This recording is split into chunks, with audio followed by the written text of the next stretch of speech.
Good morning, honorable members and those under the sound of my voice. In our Moments of Impact devotional segment, I want to exhort you today from the topic, Love Your Neighbor as You Love Yourself. The Gospel of St. Luke records a story where a certain lawyer stood up and tempted Jesus, saying, Master, what shall I do to inherit eternal life? Jesus said unto him, What is written in the law? How readest thou? He answering said, Thou shalt love the Lord thy God with all your heart, and with all your soul, and with all your strength, and with all your mind, and love your neighbor as you love yourself. And Jesus said unto him, Thou hast answered right. This do, and thou shalt live. But he, willing to justify himself, said unto Jesus, Who is my neighbor? Jesus answering said, A certain man went down from Jerusalem to Jericho, and fell among the thieves, which stripped him of his raiment, and wounded him, and departed him, leaving him half dead. And by chance there came down a certain priest that way, and when he saw him, he passed by on the other side. And likewise a Levite, when he was at the place, he came and looked on him, and passed by on the other side. But a certain Samaritan, as he journeyed, came where he was, and when he saw him, he had compassion on him. He went to him and bound up his wounds, pouring in oil and wine, and set him on his own beast, and brought him to an inn, and took care of him. And on the morrow he departed. He took out 2 pence, and gave them to the host, and said unto him, Take care of him. And whatsoever thou spendest more, when I come again, I will repay thee. Which now of these 3 thinkest thou was a neighbor unto him that fell among the thieves? And he said, He that showed mercy on him. Then said Jesus unto him, Go and do thou likewise. The moral of this lesson is loving your neighbor as loving yourself requires you to go above and beyond the call of duty to assist those that are in need. In conclusion, I want to encourage each of you under the sound of my voice to not be like the priest or the Levite who saw the need of the wounded and decided not to help. Instead, let us be like the Good Samaritan who saw the need of the wounded man, extended mercy, and rendered assistance without looking for anything in return. If we see a need, let's meet the need. Let's not just love in word, but in deed. The Bahamas would be such a better place if everyone would love their neighbor as they love themselves. Today, let's start a love your neighbor as yourself revolution and bring back compassion, bring back peace, bring back tranquility that is so desperately needed in our nation. Let's truly make the Bahamas the greatest little country on this side of heaven. Selah, think on these things. Let us pray. Dear Heavenly Father, we thank you for the gift of life, health, and strength. We hallow and we exalt your name. We praise you today for your marvelous works. We thank you for your goodness and your kindness that you freely extend toward us on a daily basis, even when we don't deserve it. Father, we ask that you would help us to love our neighbors as we love ourselves. Father, forgive us as a people for our selfish and self-centered behavior. Help us, O Lord, as a nation and a people to not be like the priests and the Levite who overlook those who are hurting right before our eyes.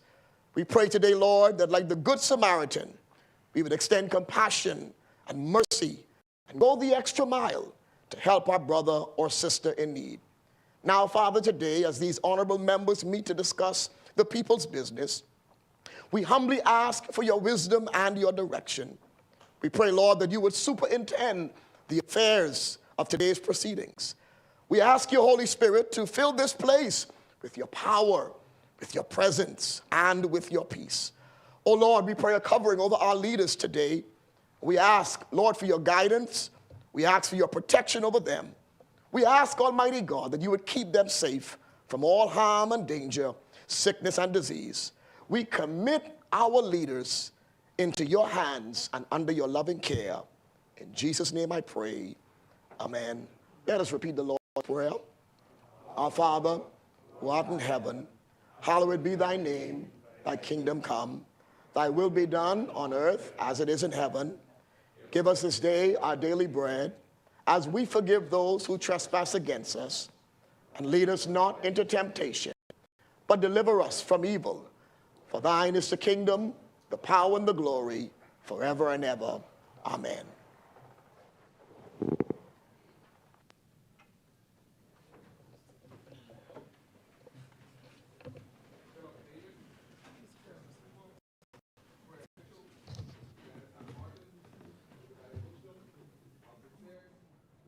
Darble, Clay Sweeting, Keith Bell, Wayne Monroe, Vaughn Miller, Jobeth Colby Davis, Ginger Moxie, Mario Bole, Jomo Campbell, Basil McIntosh, Maz LaRoda, Pia Glover Roll, Lisa Ramming, Zane Lightbourne, Dr. Hubert Minnis, Jamal Strawn, John Pinder, Marcus Roll, Leon Lundy, Kirk Cornish, Wade Watson, Leonardo Lightbourne, Leslie Miller Bryce, Leroy Major, Sylvanius Petty, Mikel Bonnaby, Michael Pintard, James Kwesi Thompson, Aram Lewis, Shannon Dawn Cartwright, Adrian Gibson, Adrian White.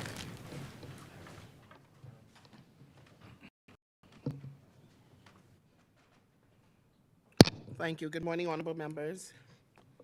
Before we get into the people's business, I would like to extend sincerest condolences on behalf of myself and the staff of the House of Assembly and the Parliament to our dear brother, the honorable member for Garden Hills, who would have lost his brother this morning. So if you have an opportunity to reach out, please, let's rally around him and his family today.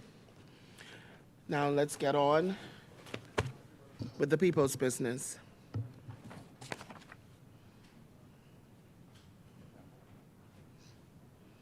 Introduction and swearing of new members. Laying of documents by ministers. The chair recognizes the honorable member for Exumas and Ragged Island. Madam President, Madam Speaker, I wouldn't want to be in that other place just yet. Madam Speaker, I beg leave to lay on the table of the House a copy of the following: the Public Procurement Act 2023, appointed day notice 2023. Thank you, honorable member. Order the document be brought up.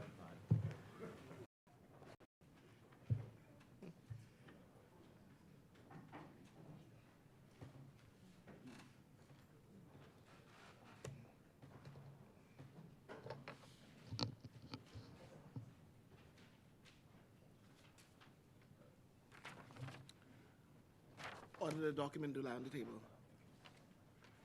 For the laying of documents, the chair recognizes the honorable member for Centerville. Yes, Madam Speaker.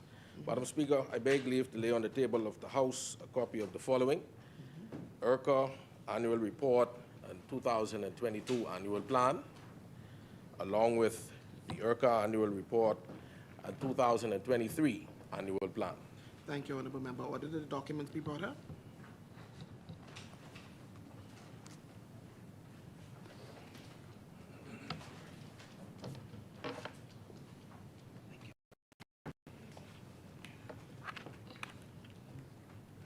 Order the documents to lie on the table. For the laying of documents, thank you, honorable member. Statement and communication by ministers. The chair recognizes the honorable member for West From, Bahamas and Bimini. Madam Speaker, the rich history of the Bahamas is written with chapters of stories of the resilient and determined Bahamian woman. The Bahamian woman bequeathed with an overflow of vitality the phenomenal Bahamian woman who has fought her way through to accomplishment and acclaim in her 50-year-old Bahamas. Madam Speaker, the triumphs are many, and we should celebrate. In 1962, when women voted for the first time, 40 years ago when Janet Bostwick became the first woman to sit in this honorable House of Assembly. In January of 2002, when Dame Ivy DeMont became the first woman to serve as Governor General. In 1996, when Dame Joan Sawyer became the first woman to serve as Chief Justice. And, Madam Speaker, in 1977, when Marjorie Davis became the first woman ever to become the Director of Education. Madam Speaker, a piece of history many forget, that in 1991, when Sir Lyndon equated Mary Ann Hicks to hero status in track and field. Madam Speaker, there is much to celebrate, and we must praise and celebrate the women of our country. We are summoned to celebrate with the sounds of the trumpets in this our Golden Jubilee. But, Madam Speaker, we must be equally mindful of the fact that the Bahamas is an evolving nation, with tending issues that we must identify, accept, and find appropriate resolution. Today, Madam Speaker, we are beset with a violent subculture. A subculture has invaded our Bahamas, our beloved Bahamas, that boasts of the quiet revolution and being the home of hospitality and of Christian values. Whilst our nation and all of our people must commit to returning to them good old days, we must accept that the social cancer is now at our doorsteps. Madam Speaker, legislative, community, and communicative action with definitive goals and objectives must be the overarching strategy to reverse and to bring an end to this horrific period in our history. Madam Speaker, I am pleased that on this day, the Davis administration will lay on the table of the House of Assembly the Protection Against Violence Bill 2023. Madam Speaker, the Bahamas has taken very deliberate, incremental steps to end gender-based violence through strengthened and responsive state and civil action. In July 2012, the Bahamas participated in the United Nations Entity for Gender Equality and the Empowerment of Women, strengthening state accountability and community action for ending violence against women project. In July 2013, the Bahamas launched a national task force to oversee the development, implementation, and coordination of a national strategic plan to address gender-based violence. In August 2015, a strategic plan to address gender-based violence was prepared by the National Task Force for Gender-Based Violence. The plan was jointly delivered by Chairperson, the Honorable Ruby M. Nottage, Justice Retired, and Deputy Chairpersons, Dr. Sandra Dean Patterson and Dr. Robin Roberts. Gender-based issues give rise to concerns in our society. Due to the high incidence of crime generally in the Bahamas involving violence, whether it be violence against men, women, children, or gang violence, it was also felt that the bill should not discriminate against anyone. The Protection Against Violence Bill 2023, therefore, generally provides for the protection of and support for victims of violence. Part 2 of the bill, Madam Speaker, seeks to set out the responsibility of the Commission to ensure international and regional obligations of the country. We are to ensure that they are complied with and enumerates the binding principles regarding human rights, and the Commission is required to adhere to it. Part 3 of the bill seeks to provide the framework for the administration of the Act.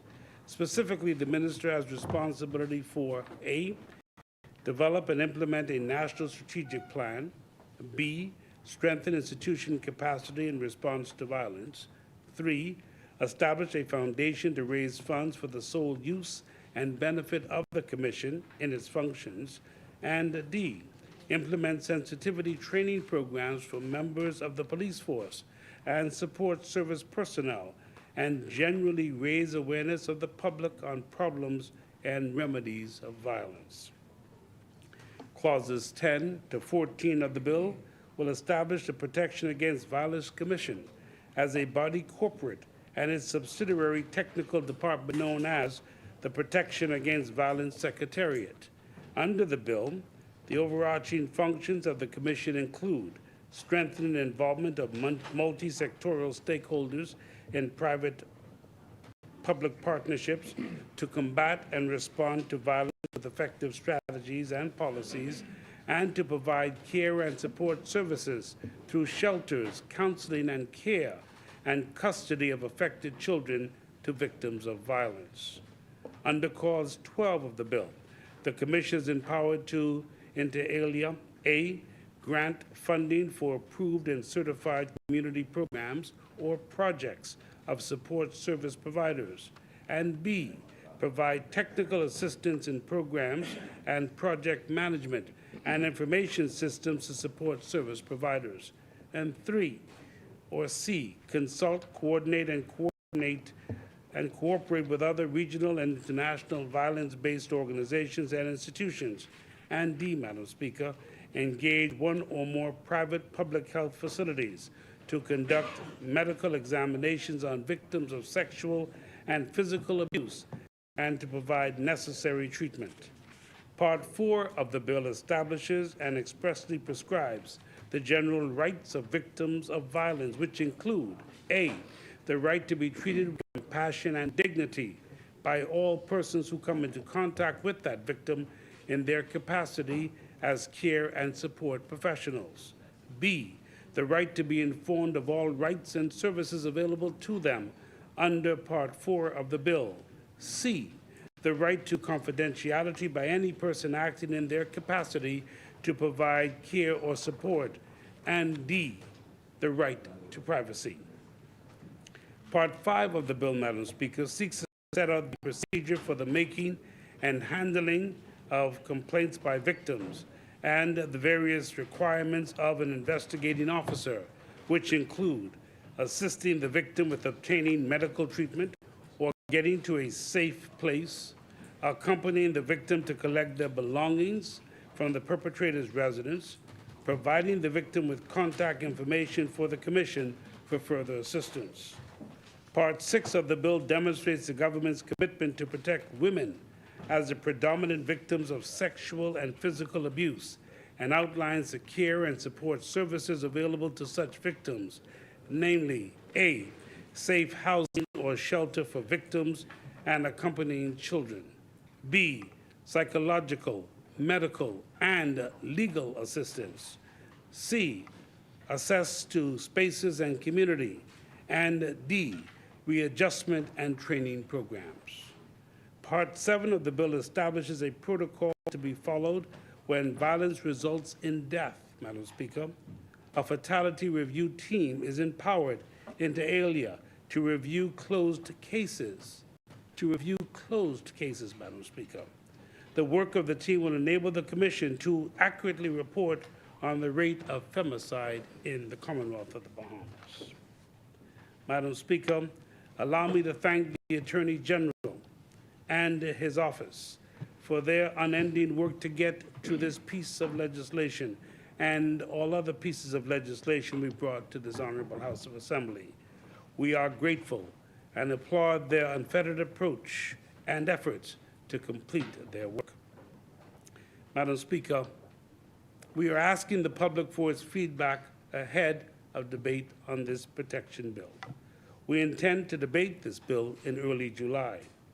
Just after the debate on the 2023-2024 budget, my colleagues and I will travel the country to discuss with the people during town hall meetings and the substance of the bill and hear and ascertain their views. Madam Speaker, this is just another step, but an important step. We must do all we can collectively to reverse the negative trends of our society and bring an end to violence. Madam Speaker, it is a collective responsibility. We must begin by taking a look into the mirror. And, Madam Speaker, we must remind ourselves of the journey we took to majority rule and to independence. Remember, our forefathers achieved majority rule through a quiet revolution, underscored by peace and love. Madam Speaker, I end with the words of our chaplain: we must learn to love our neighbors as we love ourselves. Thank you, Madam Speaker. Thank you, Honourable Member. Order that the document be brought up. Thank you, my dear.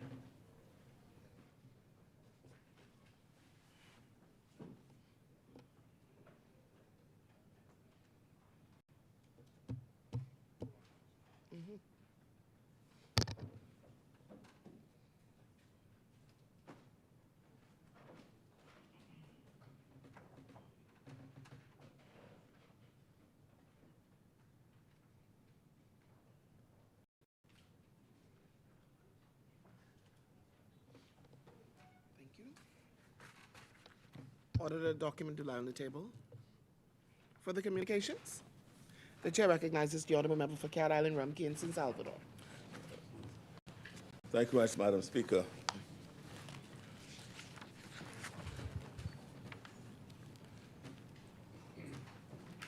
Madam Speaker,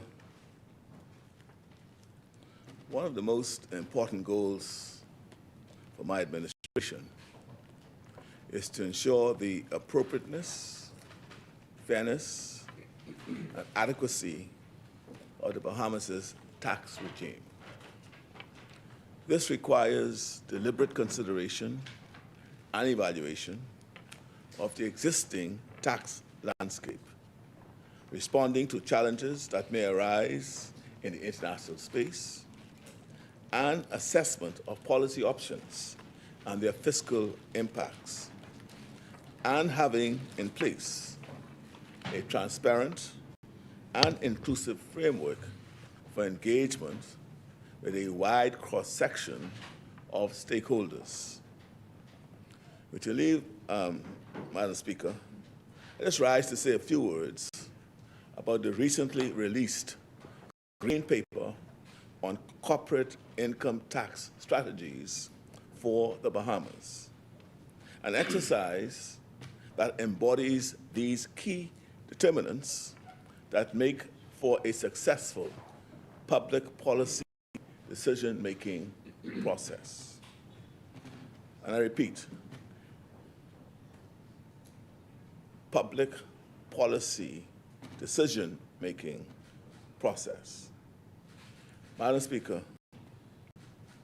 as well documented in the Green Paper, there are two factors that drive this initiative on corporate income tax.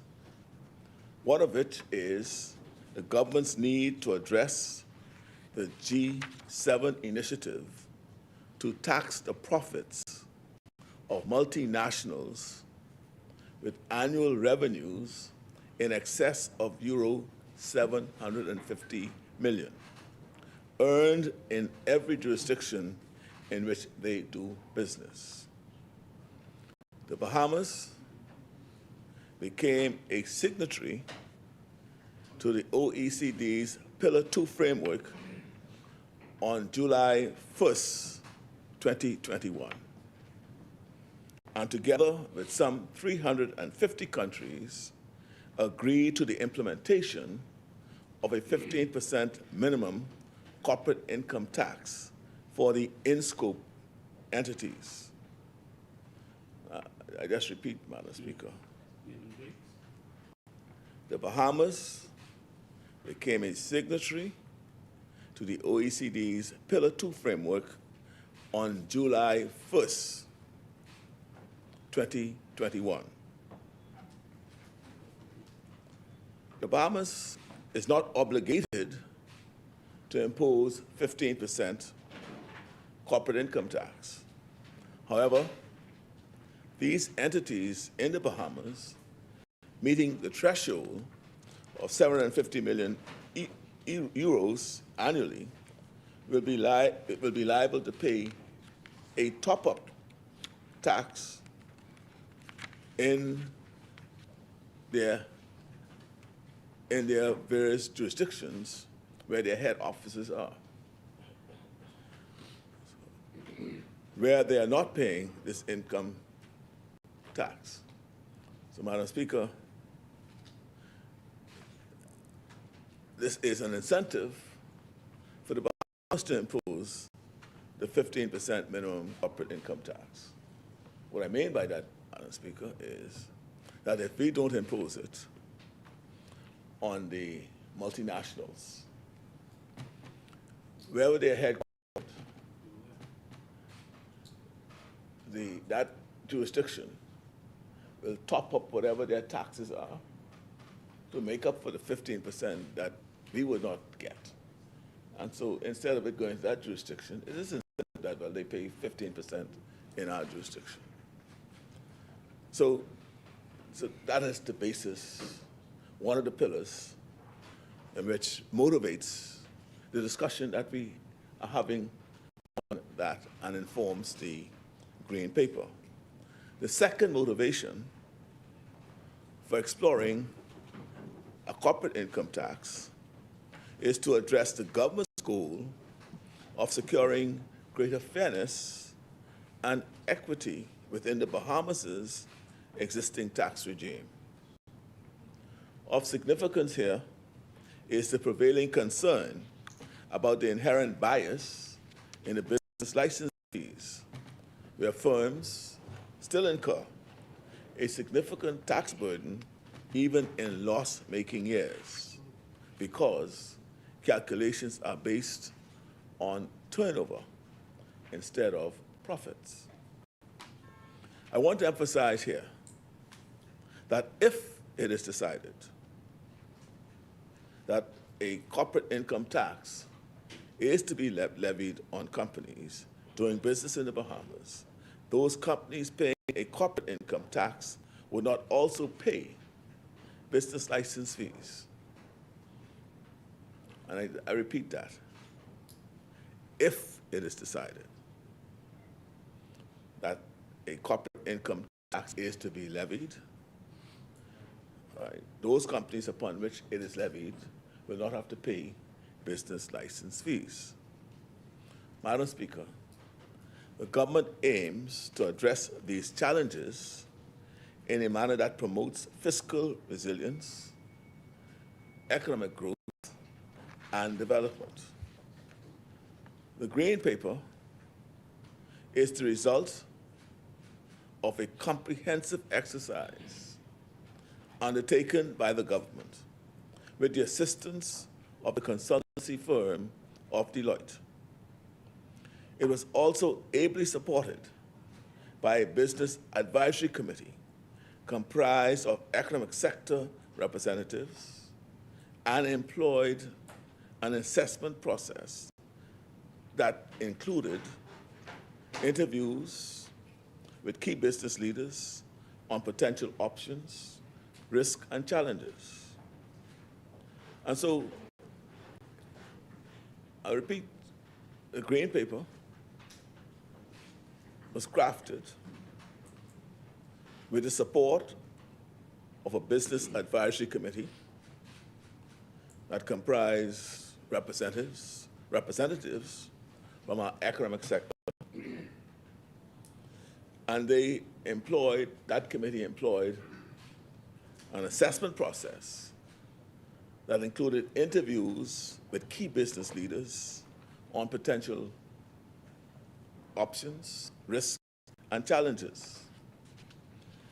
Madam Speaker, the government's understanding of the importance of public input for such a watershed public policy proposal underpins the preparation of the Green Paper on corporate income tax strategies for the Bahamas.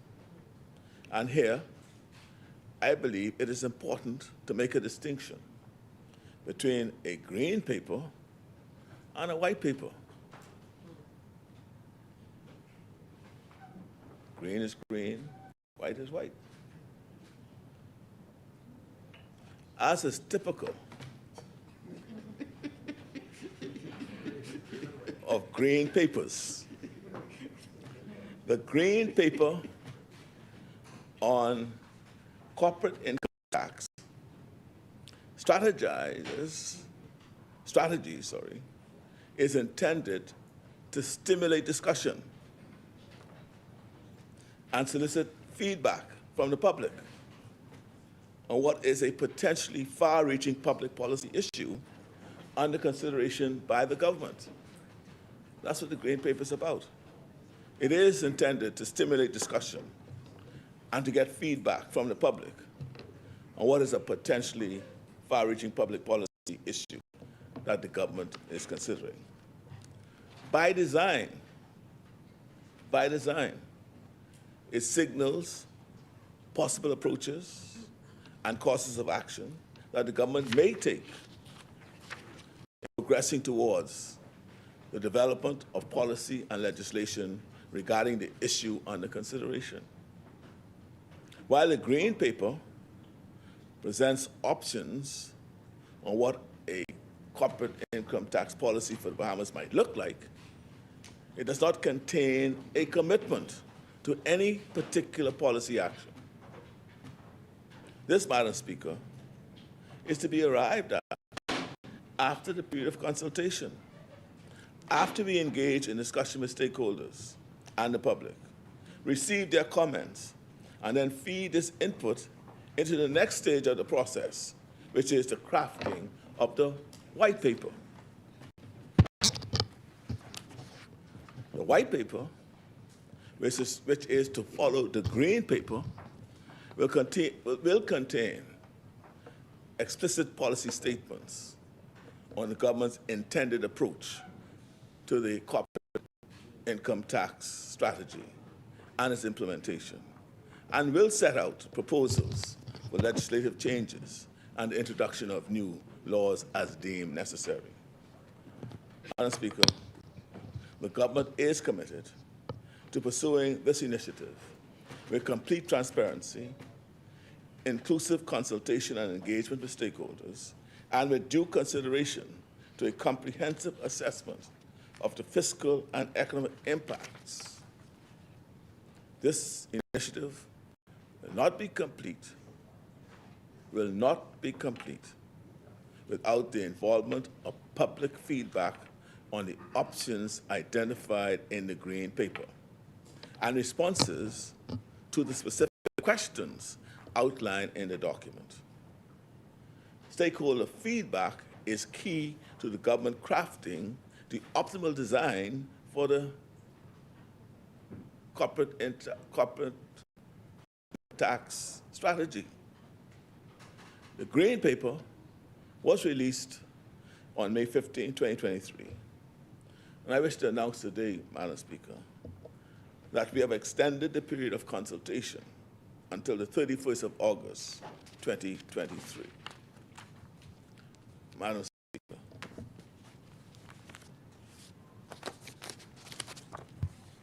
that is my communication on this issue of the Green Paper, and trust it would allay concerns and put in perspective what a Green Paper is all about.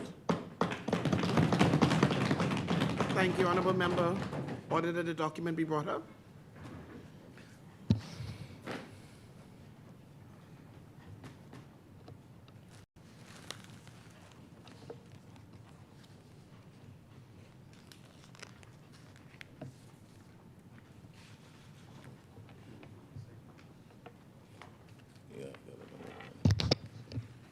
Order the document to lie on the table. Further communications? May continue, Honourable Member. Thank you, Madam Speaker.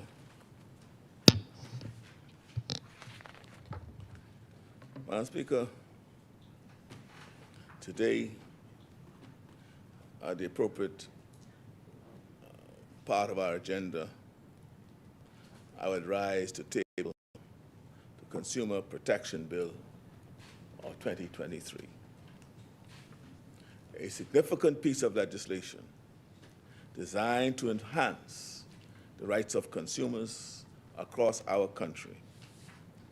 This bill is for all Bahamians, from the young mother budgeting for her family's groceries to the retiree investing his hard-earned money in a new home appliance. Our individual households, our communities, and our economy depend on the integrity and fairness of trade. Over the years, the Consumer Protection Act that's present has served as a firm foundation in ensuring fairness in our markets. However, in an era of digital transactions, global markets, and rapidly evolving consumer needs and products, it's time for us to strengthen our laws, to adapt, and to better protect the interests of Bahamian consumers. Madam Speaker, today we propose important amendments to our existing consumer protection laws. These amendments directly correspond with our blueprint for change and our economic plan, and reflect our belief that consumer protections are critical to economic development, poverty reduction, and social well-being. Economic growth depends upon a market which encourages healthy competition, drives innovation, and ensures customer satisfaction. At the heart of this new consumer protection bill is a commitment to restructuring and reorganizing the existing provisions for better clarity and comprehension. The bill aims to expand definitions, refine the functions of the Consumer Commission, modernize the ways in which the Commission operates. These changes are driven by a commitment to transparency and by aligning our policies with best international practices. Our focus on transparency supports a market environment in which all players, big and small, can operate, grow, and prosper in a manner that is regulated and fair. We're also enhancing the ways consumers can lodge complaints. Under the new bill, consumers can make complaints even while outside the Bahamas. And we are expanding the list of who can make a complaint on behalf of the complainant. These changes reflect our commitment to inclusivity and accessibility, ensuring that all Bahamians have a voice and can seek redress when necessary. In a world that is increasingly digital, we recognize the need to streamline processes and make it easier for consumers to give evidence. To this end, the bill includes provisions to allow for virtual testimony, which will expedite investigations and support convenience for consumers.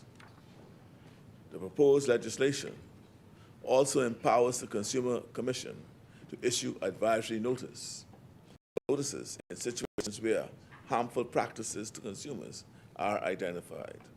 We believe these notices will serve as a valuable tool in preventing harmful business practices and educating consumers about potential risks. Madam Speaker, a significant change under the new bill is the mandatory licensing and registration of providers.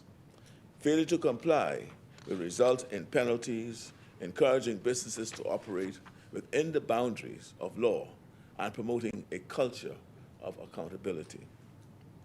The bill includes stringent provisions against misleading and deceptive conduct, harassment, and coercion.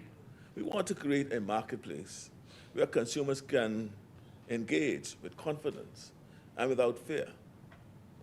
A critical aspect of the bill is the restriction of pyramid selling and the obligation for businesses to state the full cost of goods or services.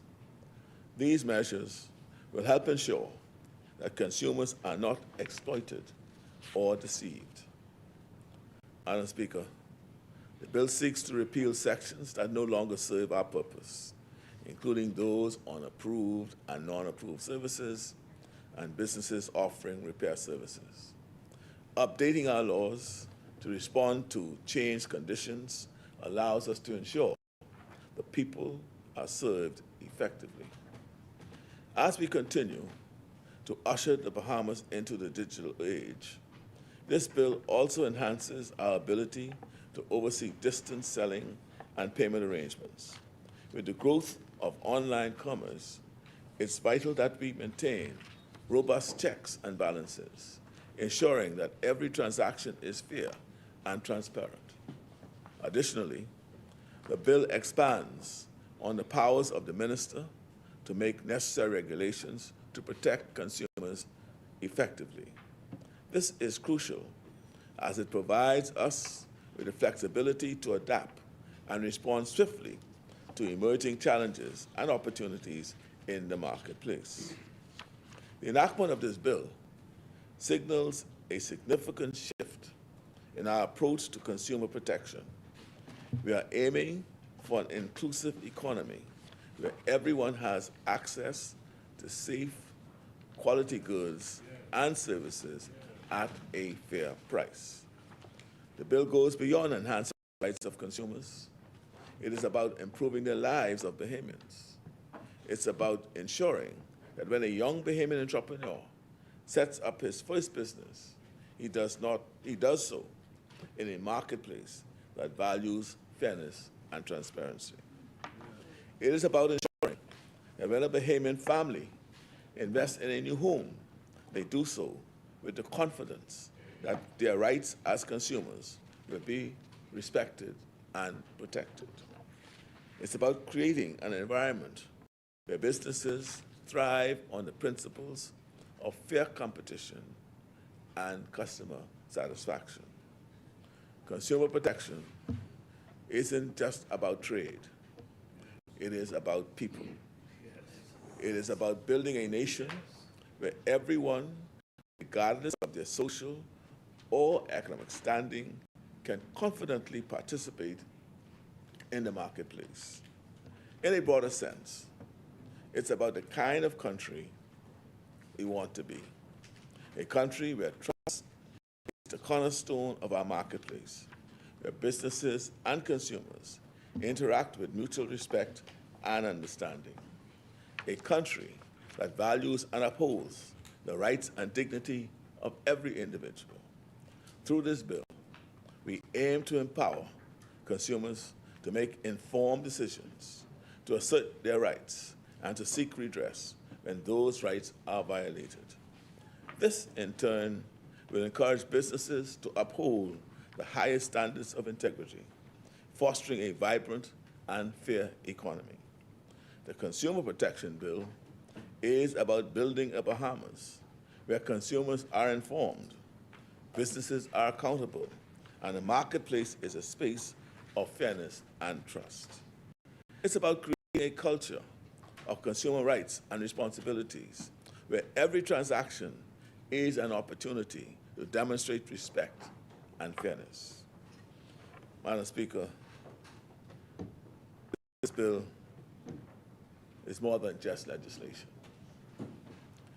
It is a testament to our commitment to the Bahamian people. It is about ensuring our nation's prosperity and our people's well-being. It is about creating an economy that values and protects its consumers, a resilient, inclusive, and fair economy. In tabling the Consumer Protection Bill 2023, we are making a strong statement about the future we envision for the Bahamas. As we discuss and debate this bill, let us keep at the forefront of our minds the people we serve, the Bahamian people. Let us remember that this bill is not just about rules and regulations. It is about their lives, their rights, and their future. Madam Speaker.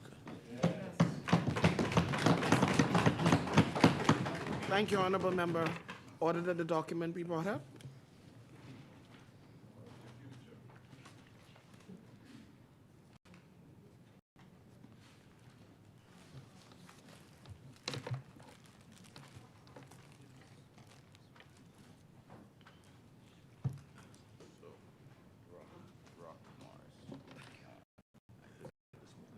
Order the document to lie on the table.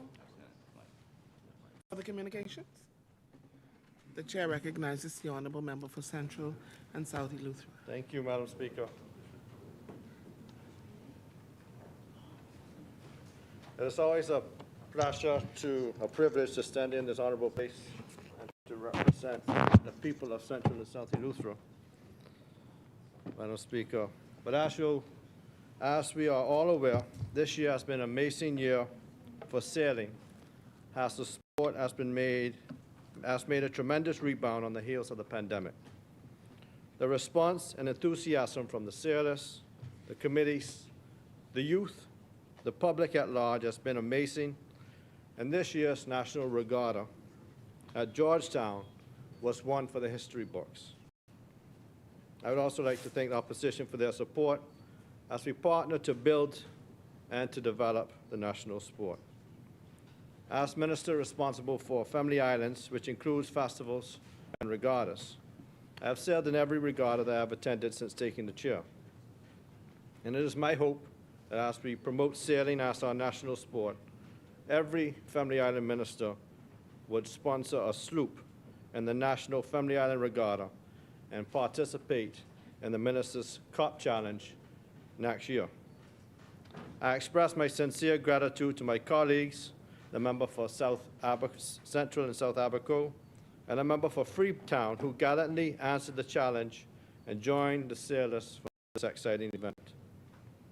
Madam Speaker, we have prepared a floating trophy to name the winner in the category for every year. What's this now? The trophy reads the National Family Island Regatta Parliamentary Cup Challenge floating trophy. Don't lose that one. You got floating coach. I stand. It says the National Family Island Regatta Parliamentary Cup Challenge floating trophy, and on the side, 2023 Team Chester Cooper. All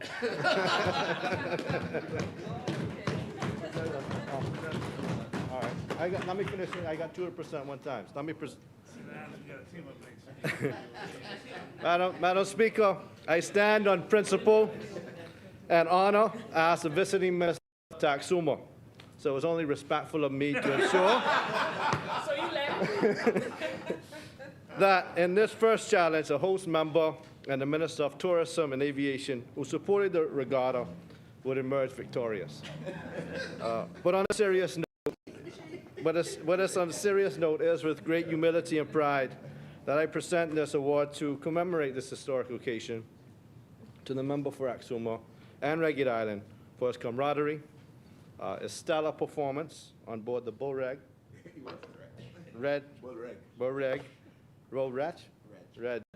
as they are officially the first winners of the first annual Ministers' Cup. The government has exemplified its commitment to the sport by naming sailing the national sport of the Bahamas in this Jubilee year. And we pledge a further commitment to educating our youth, advancing the boat building industry, and increasing the allocation to support sailing more holistically. I want to thank the sailors for their continued commitment. I want to thank my team at the ministry, my fellow colleagues, and Honorable Prime Minister for this bold initiative. Sailors, see you in Long Island.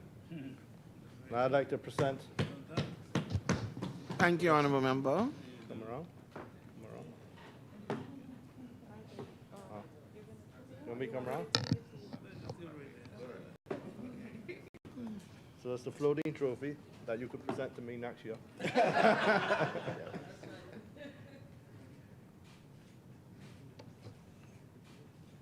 And this. That's for me too. This for you to keep. So this one reads, National Family Island Regatta Parliamentary Cup Race winner, Team Chester Cooper, Deputy Prime Minister. And on the top, make sure you can see my name every time. Thank you very much. Thank you. Madam Speaker, with your leave, Yes. I wish to say thanks to my crew. And I want to thank my fans. And I want to say thanks to the Almighty God. And I will defend my championship next year. Congratulations, Honourable Member.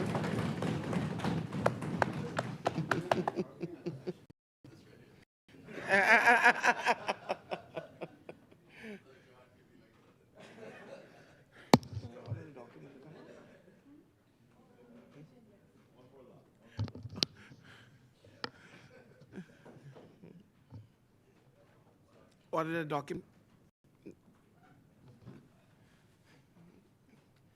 Order the document to line the table. Further communications? Thank you, Honourable Member.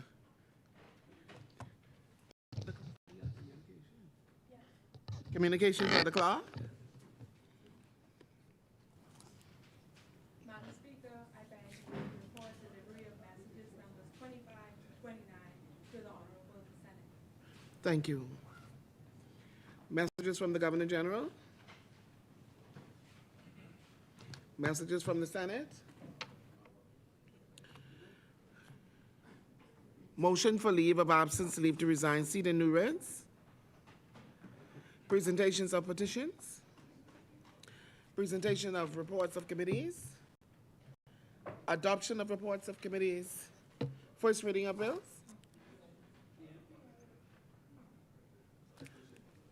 The chair recognizes the honorable member for Cat Island, St. Salvador. Yeah. Thank you, Madam Speaker. I beg leave to introduce and have read for the first time a copy of a bill for an act to make provisions for the greater protection of consumers, the continuation of a Consumer Protection Commission, and for the functions and powers of that commission and related matters, and to repeal and replace the Consumer Protection Commission Act of 2007. Thank you, honorable member. Why did the document be brought up?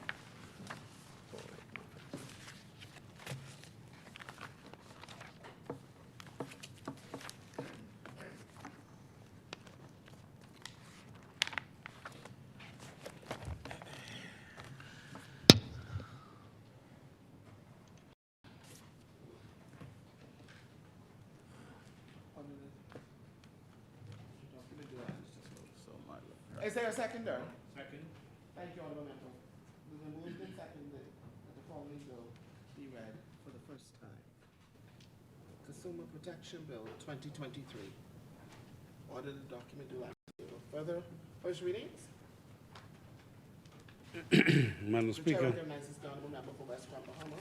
Madam Speaker, I beg leave to introduce and have read for the first time a copy of the following: a bill for an act to provide for the protection of and support for victims of violence, to establish the Protection Against Violence Commission, to enable the Bahamas to fulfill certain obligations arising under regional and international treaties, and for matters connected therewith. Thank you, honorable member. Order the document be brought up.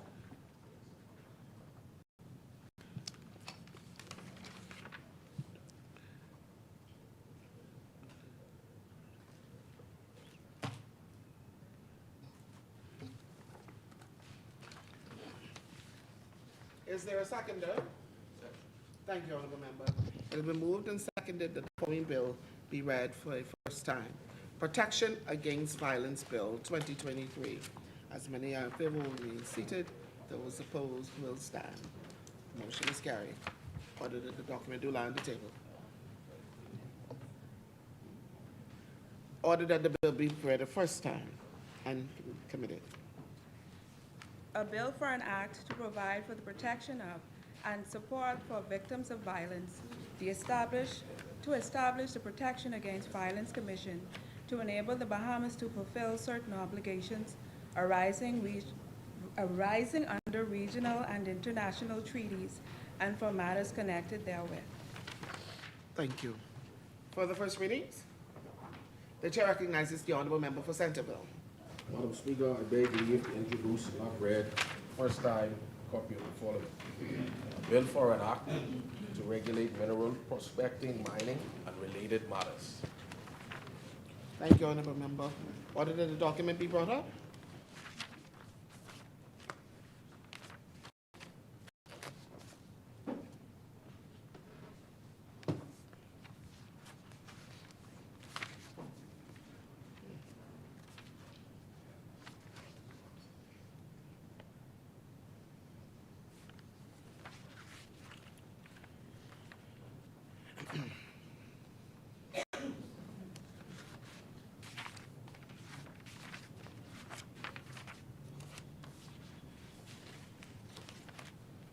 Thank you. Is there a seconder? Thank you, honorable member. It has been moved and seconded that the following bill be read for the first time. Mining Bill 2023. As many are in favor will remain seated. Those opposed will stand. Order that the bill be read for the first time.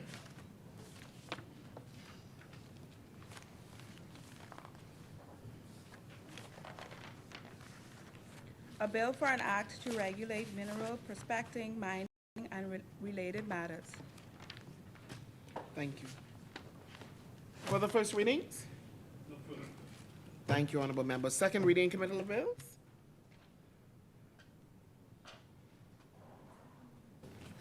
Second reading.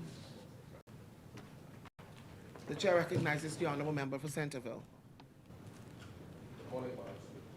Good morning, honorable member. Madam Speaker, I'm fortunate once again rise in this honorable house. Thank you. On behalf of the great people of the constituency of Centerville. And I'm again, Madam Speaker, grateful to the Lord above for his continued grace and mercy on myself, my family, the country, and all of its citizens. Madam Speaker, before I begin, I wish to at this time pay condolences to my colleague who's normally 2 seats down from me, the Honorable Member Mario Boleg, on the passing of his brother, the recent passing of his brother, Madam Speaker. Our thoughts and prayers are with his family at this time. Madam Speaker, in introducing the Exempted Limited Partnership Amendment Bill and the International Business Companies Amendment Bill, the government proposes to make changes to the existing legislation in order to modernize the various bills and bring them in line with best practices and industry needs. Madam Speaker, these proposed amendments to the governance of companies sit within a wider framework of our overall approach to legislation and regulation of the corporate sector. To understand our government's broad approach to this area, I thought it may be useful to clarify for honorable members a matter which has recently been made the subject of public discussion. Recently, a green paper on corporate income tax was released by the government for the purposes of public consultation. Honorable members will know that the use of green papers is an established tool within the Westminster system, which is used as a means of consultation. The member for Marco City and the leader of the opposition was quick to respond, castigating the government for something that has yet to happen. Let me just state for the record, Madam Speaker, as was said earlier by the honorable member for Cat Island, Rumkey, and San Salvador, the government has not instituted corporate income tax. In releasing that green paper, this administration is continuing a conversation that the FNM initiated when they were last in office. Madam Speaker, in a statement attributed to the member from Marco City, he is reported to have said, and I quote, "The opposition cannot fathom how the government would find it appropriate to enter into any set of tax reform measures that will have a negative effect on every single key metric related to the economic performance, The Bahamian people cannot accept a proposal that does not support sustained economic growth and better employment opportunities," end quote. The member is also quoted as having said the country needs a green paper on fiscal reform, not just corporate income tax. How is the government going to adjust the tax system to reduce the burden on Bahamian working class families and add more equity in the system? Madam Speaker, end quote. Madam Speaker, members should recall that the administration in which he served as a cabinet member itself engaged the country in conversation on corporate income tax. In December 2017, in what today seems to be a clairvoyant statement about the current FNM leader, the former Minister of Finance and former Deputy Leader of the FNM, Peter Turnquest, is quoted to have said, "When we start talking about taxation, people seem to get their knickers in a knot." It would seem that Mr. Turnquest indeed has some fortune-telling talent, because this is exactly what happened. Madam Speaker, The member for Marco City's response to the release of the corporate income tax green paper begs two questions. Firstly, has he been paying attention to what goes on in the country before becoming leader of a political party, even while he was in cabinet? Secondly, does the member think tax and fiscal reform are overnight or even instant endeavors? Instant endeavors are either overnight or instant endeavors. These are just questions I'm asking, Kalani.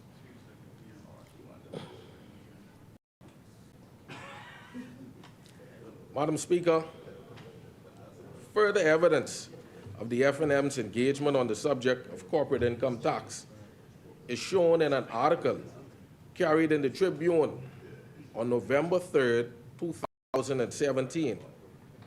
While quoting former Minister Turnquist, the article states, "But it's reasonable to assume we are going to have to make some hard decisions in the future." Glad you remember that. Mr. Turnquist suggested the Bahamas could take a look at Cyprus as a model to follow, with that island nation having adopted a 10% flat rate corporate income tax. The chair recognizes the honourable member for Marco City. Madam Speaker, I could reserve the comments until he is through, but I would like to respond to several things he said, one of which is the statement made no reference to corporate minimum tax. And your comment just now attributed that to me. And in fact, I did not comment on that. Yeah. Thank you, honourable member. Honourable member, you may continue. Madam Speaker, I think the record will reflect itself unless Kalani wishes to refresh his colleagues' memory. But in any event, yeah, Mr. Turnquist, according to the Tribune, according to the Tribune article dated the 13th of April, 2021, Mr. Turnquist is further quoted to have said on the subject, "It would be naive, thank you, to think we can continue as a zero tax nation." That is Mr. Turnquist quotes. Yeah.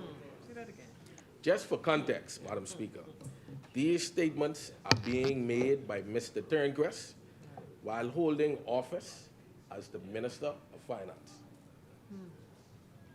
Madam Speaker, not only did the former Minister of Finance speak favorably about the implementation of corporate income tax, but the former Minister of State for Finance and the current member for East Grand Bahama also shared his views on the subject. In the Tribune, the article of December 3rd, 2021, in which the member is said to have accused the Davis administration of burying its head in the sun to the Bahamas' detriment on global tax moves that threaten to impact the nation. The article goes on to state that East Grand Bahama said in this place, members would recall that during the June 2021 budget debates for the current fiscal year, both the then Prime Minister and myself advised the Bahamian people that the administration recognized, given the economic prospects of the country, that further tax reform was required. Remember that? We stated then, as we believe now, that we needed to expand the tax base and to do so in a way that we ensure greater equity and fairness in the tax system. At some point, we will need to have a real conversation on tax reform. It cannot continue to be a political football, end quote. Madam Speaker, I fully agree with the member for East Grand Bahama. We cannot treat this important issue as a political football, and it would be wise, Madam Speaker, for his colleagues to follow this sage advice. He is a good man. I believe in him. Madam Speaker, the release of the green paper should invoke serious conversation and the offering of suggestions from those who wish and hope to gain the reins of power. Because should they actually gain the power that they zealously seek, these are conversations that they will have to have with the Bahamian people. When it comes to these types of necessary conversations, we have to move beyond misleading the citizens of this country simply for political mileage. The corporate tax green paper is available online for all Bahamian citizens, residents, and those who do business here to see and peruse for themselves. And so now, Madam Speaker, I wish to turn my attention to the bills at hand. The government, led by the Office of the Attorney General, has set a goal to improve the current laws pertaining to the registration of companies, insolvency, and bankruptcy in the Bahamas. These include the Companies Act 1992, the IBC Act 2000, the related legislation, and the Companies Winding Up Amendment Act, the International Business Companies Winding Up Amendment Act, the Companies Liquidation Rules 2012, 2013, and the Bankruptcy Act 1870. These legislative regimes have undergone many amendments over the years. The goal now is to ensure that these laws remain current, modern, competitive, and generally reflect international best practice. The Bahamas is home to many companies of all types and sizes, from sole proprietorships to publicly traded companies, from small mom and pop enterprises to multinational corporations. The Exempted Limited Partnership Amendment Bill 2022 affects exempted limited partnerships, or ELPs, governed by the ELP Act, Chapter 3, 312. These types of companies resemble a limited liability company and have both general and limited partners involved in the business. A general partner, as per the Act in an ELP, shall, in the event that the assets of the exempted limited partnership are inadequate, be liable for all debts and obligations of the ELP. The limited partner, however, shall not be liable for the debts or obligations of the exempted limited partnership, save as provided in the partnership agreement and to the extent specified in the assigned sections of the Act. Madam Speaker, we are seeking the agreement of members in this place to repeal and replace Section 21A and 22 and add Sections 23 through 25.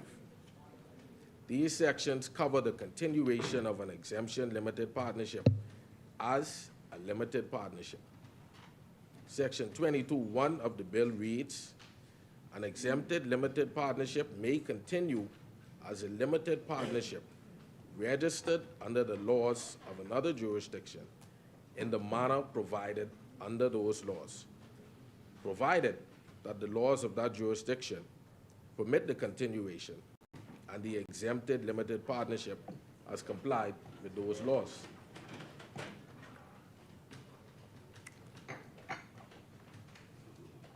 Section 23 of the bill covers the conversion of an exempted limited liability company to an investment condominium.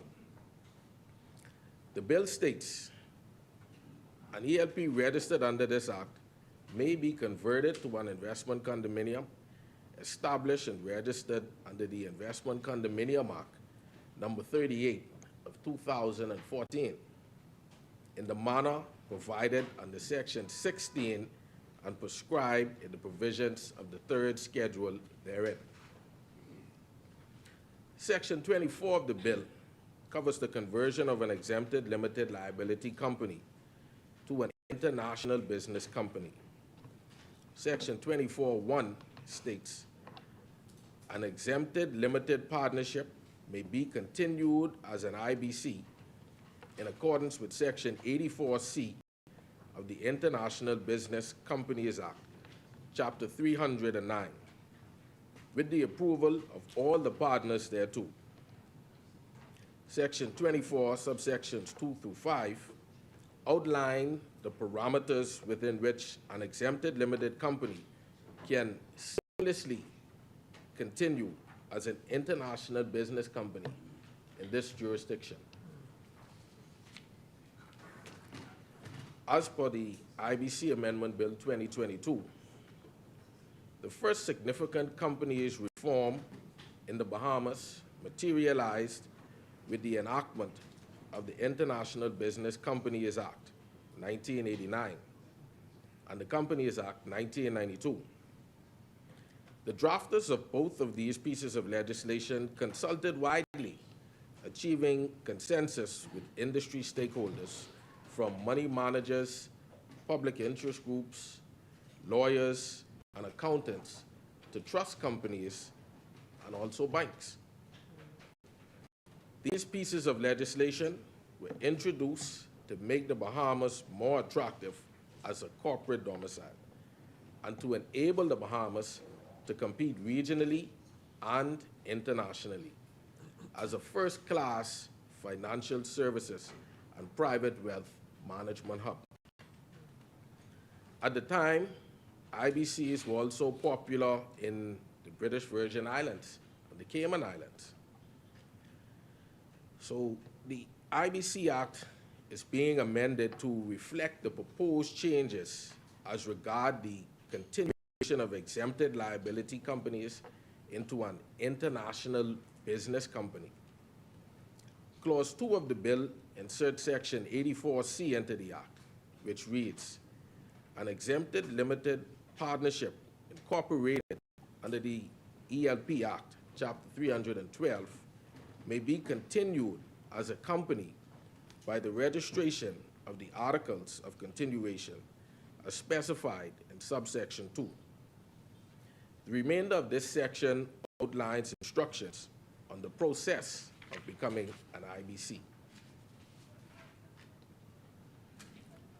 Madam Speaker, as we debate these amendments, it is important to note that efforts are also underway to overhaul the registered companies insolvency and bankruptcy legislation in the Bahamas. Due to the rapidly evolving domestic and international economic and financial services environments, there's a clear need to improve the current law pertaining to the registration of companies, insolvency, and bankruptcy. These legislative regimes have undergone many amendments over the years. However, the goal is now to ensure that these laws remain current, modern, competitive, and again reflect internationally best practices. Currently, the project team that is working on reforming the company's regime, the insolvency and bankruptcy regime, and related legislation is holding consultations and have obtained benchmarking in the United States and worldwide, including the United Kingdom, on key issues of legislative and policy reform.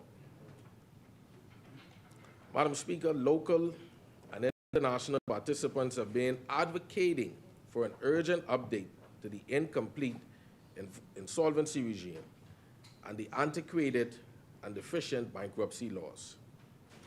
The Bankruptcy Act, along with its accompanying rules, were brought into effect in 1958 and have not been substantively updated since. Common critiques by the industry of the current regime are that it does not work adequately aiding in the recovery of insolvent individuals and enterprises, and that it is weak in its protection of shareholders and creditors when insolvent companies are liquidated. Some have also argued that the bankruptcy regime needs more flexibility to effectively and proactively allow debtors to repay their creditors under court supervision. The reformation of the companies and insolvency legislation together can result in the Bahamas becoming a corporate restructuring hub with a more formidable, stable, and financial services industry which better protects investors and shareholders. If the Bahamas is to remain competitive as an international financial services center, these reforms are a crucial step in that direction. Madam Speaker, in my last contribution, I spoke about progress. More specifically, I spoke about true progress as being about bringing us all together and moving our communities and nation forward. I said then and I say again, we are here to serve, not to be served. Our responsibility as policymakers is to implement and pass laws for the greater good of the Bahamas and Bahamians. However, we must also seek to bring about change in our communities by drawing national attention to concerns and issues. While an important focus of this administration is the development of our family islands, and to be clear, we have seen evidence of this commitment in several development projects, there remains a serious concern relating to the consistent delivery of financial services, not only in Nassau, but also in some of our family islands. In the last few years, there has been a full pullout by commercial banks on a few islands that have left a significant void. While some of these commercial banks have tried to retain automated teller machines on some islands to provide services, there continues to be serious challenges with the consistency of ATM services. In short, the services being provided by some commercial banks in many of our family islands, including Nassau, is shamefully inadequate. On one island, on government payday, Madam Speaker, Bahamians go to the ATM very early in the morning and must toe a line because they are afraid that the ATM will not be operational later on in the day.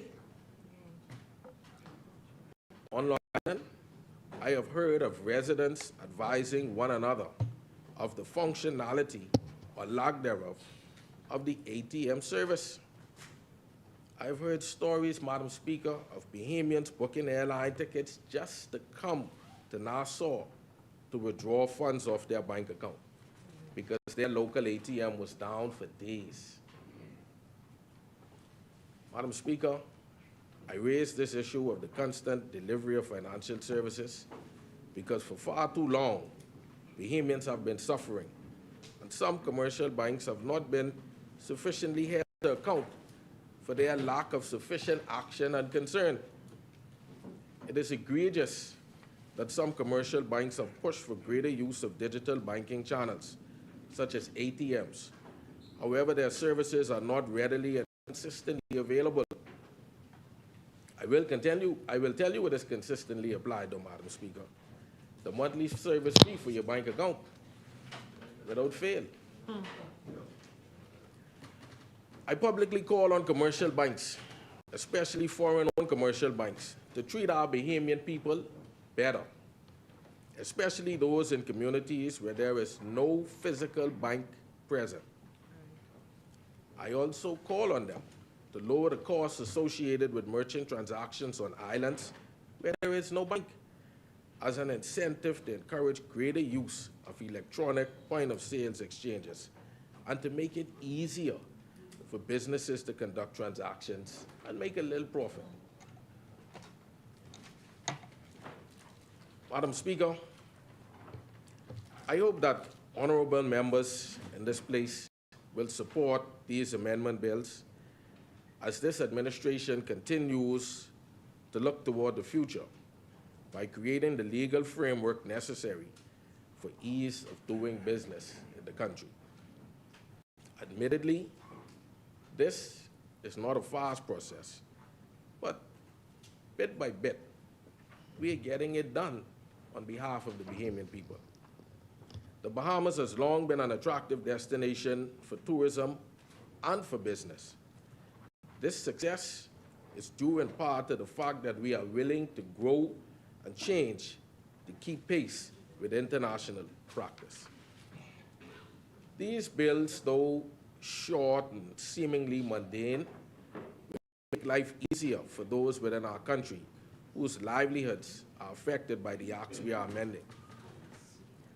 This administration, Madam Speaker, will continue to correct and amend legislation that will maintain the country's competitive edge in the global market and that will positively affect the lives of the Bahamian people. That is the job of any group that occupies this side of the aisle. And this Davis administration takes this job seriously. These, Madam Speaker, are the right bills for the right time, and I urge the House to support them. I so move.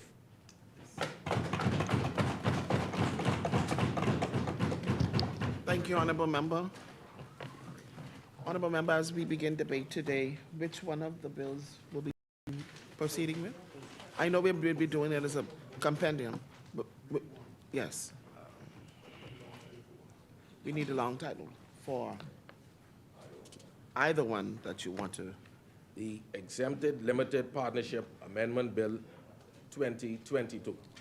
Thank you, Honorable Member. Obliged, Madam. Is there a seconder? The chair recognizes the Honorable Member for Nassau Village. Madam Speaker, I rise today as a proud member of this New Day government, but not on my own accord, but merely as a vessel for the people of the great constituency of Nassau Village, who have entrusted me with their development and well-being. Before I begin, I wish to also extend my condolences to my parliamentary colleague on the passing of his brother. And I would also like to extend condolences to the Bastian family, who would have lost their 24-year-old to gun violence a few days ago.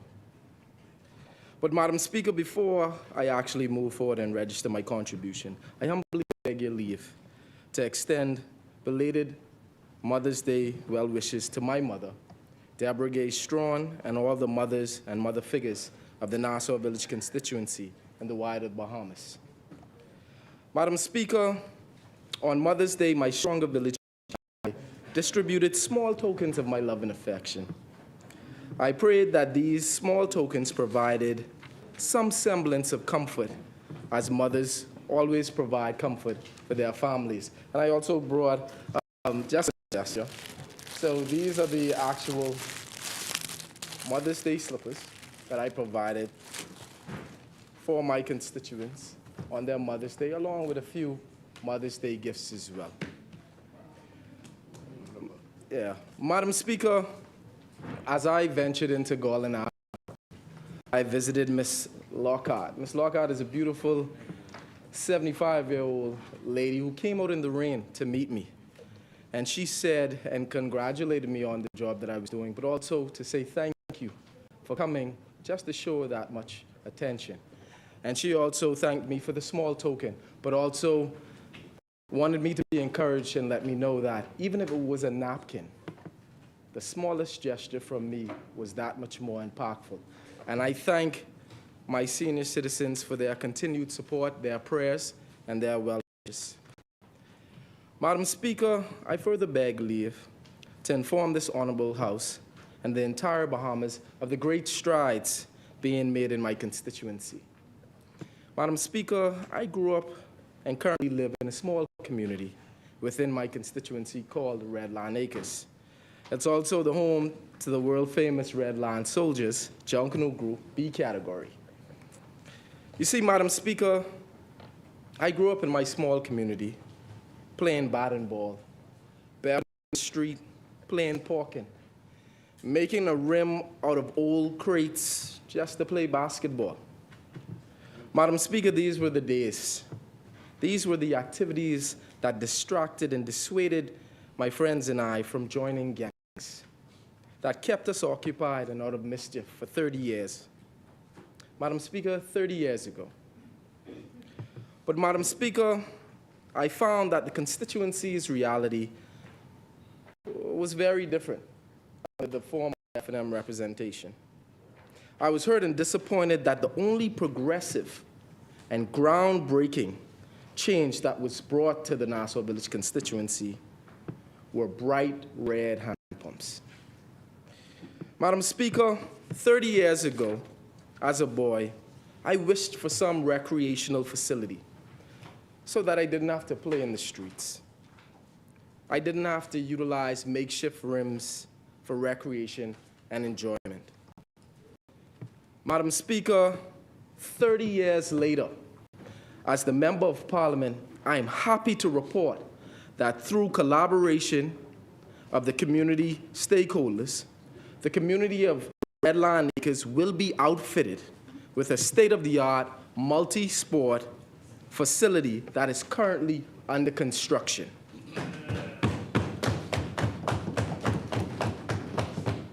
Madam Speaker, this will undoubtedly enable the creation and development and refinement of sporting skills within my constituency, providing a much-needed disruption to gang recruitment and other idle behavior that leads to deviance.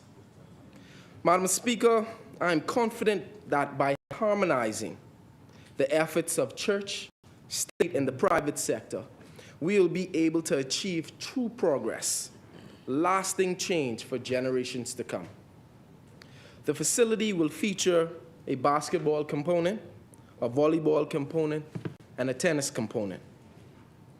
Hopefully, I can make a plug with my colleague, the member of Garden Hills, to bring Summer Night League into the constituency just to bolster and generate some domestic income in my constituency. So I'll leave that plug right there for him. Madam Speaker, my constituents who reside further west off of Beatrice Avenue and Seabreeze Lane have expressed great disappointment in successive governments who they feel have neglected to listen and care about their street lighting issues, an issue that has existed for more than 15 years. You see, Madam Speaker, when the developers created the subdivisions, they inadvertently turned the houses in the wrong direction. So you had the power lines at the rear yards of the homes, which would mean that the power lines had to actually run over the roofs, which, without having to say, could possibly lead to fire and put us in a horrible situation. So the lights were never installed, Madam Speaker. Hundreds of my constituents fear coming home late at night and having to go through their dark corners to get to their homes. And they would have expressed these concerns to me. But Madam Speaker, 15 years later, in this honorable house, I wish to inform the residents of Bay Cedar, Thatch Plum Lane, Cocoa Plum Lane, and all of the impacted streets and corners off of Beatrice Avenue that your servant listens, your servant cares. Last Monday, my team and I conducted tests of 5 high-powered 19,600 lumen solar panel streetlights in the area of Bay Cedar Avenue. Madam Speaker, it was a resounding success.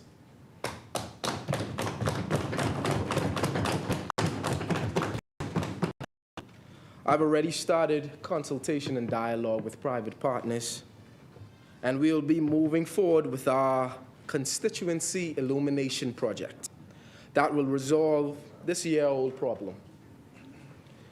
You see, Madam Speaker, it goes without saying, at 35 years old, I'm not the richest. I was never the richest candidate or have access to more resources than any other member of Parliament. But innovation, Madam Speaker, innovation and a drive to exceed expectation is the key that I hope and that motivates me to be the best member of parliament that I can be. You see, Madam Speaker, the Greek general and politician Pericles stated that what you leave behind is not what is engraved in stone monuments, but what is woven into the lives of others. We have a duty to each and every one of our constituents to improve their standard of life. Madam Speaker, as Parliamentary Secretary in the Ministry of Foreign Affairs, I believe that it's vital to understand the multilateral and multinational framework that impacts us, our very domestic economy, and the overall financial development of our country.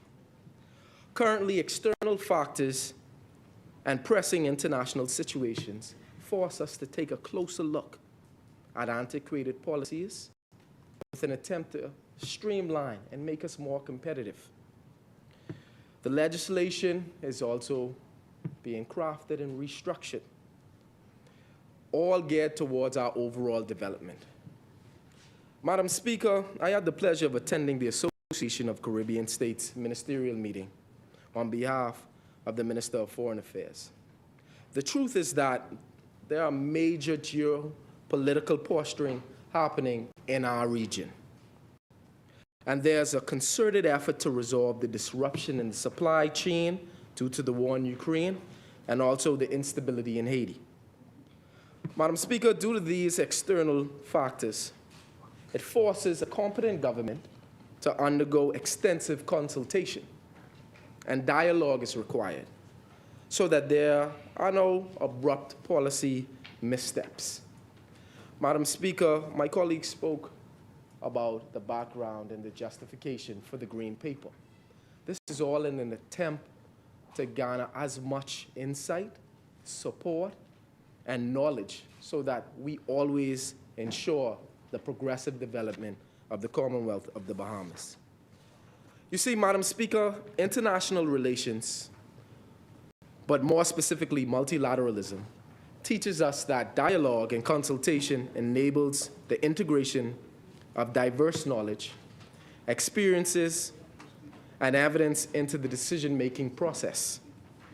Only by engaging with these experts and stakeholders from various fields, policymakers can access a wide range of perspectives and information, making more informed and evidence-based choices. Madam Speaker, only this approach will provide a credible and effective product and response. So now that we understand the need for appropriate stakeholder and expert consultation, I wish to move to the crux of the matter. Madam Speaker, the Bahamas Exempted Limited Partnership Bill before us, as so eloquently explained by my colleague, the Honorable Member for Centerville, simply seeks to provide the continuation of an exempted limited partnership as an international business company, and the continuation of an exempted limited partnership as a limited partnership in any other jurisdiction. It also provides for the transition of the exempted limited partnership's assets, liabilities, and pending legal proceedings to the international business company or the limited partnership in another jurisdiction, as the case may be.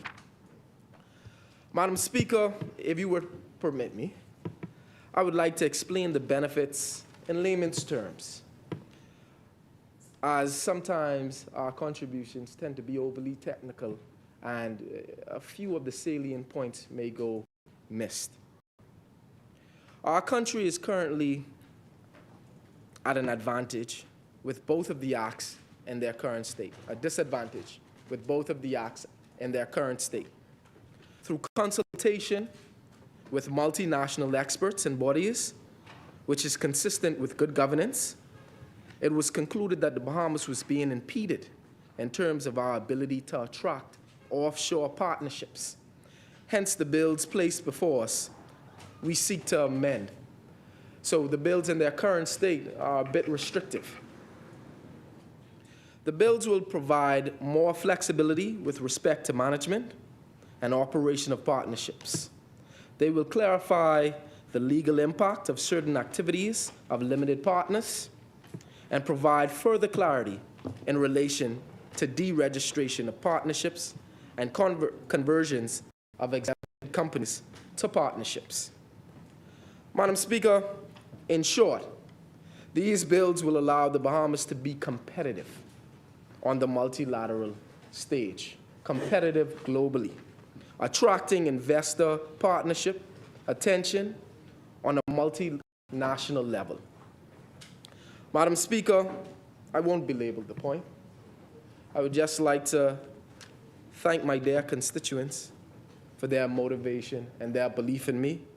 And in closing, on behalf of the great constituency of Nassau Village, I wish to second and support the bills before us.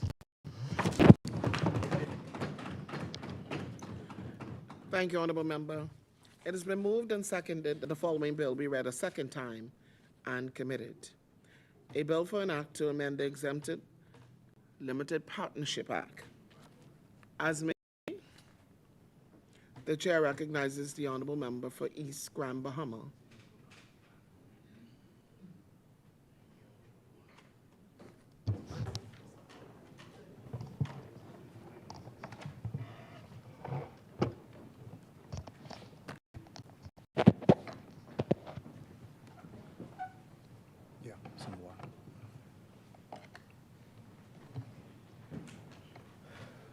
Thank you very much, Madam Speaker. Madam Speaker, I rise to make my contribution on behalf of the good and special people of the East Grand Bahama constituency. Before I get into the substantive contribution, Madam Speaker, I heard the member for Centerville speak about banks. And I think this is the second time that I heard a cabinet minister speak about what's happening with the banks, particularly in the Family Islands. I believe it was the member for Foxhill that also spoke about when we debated the Central Bank Act, and he also spoke about his displeasure with respect to what's happening in the banks.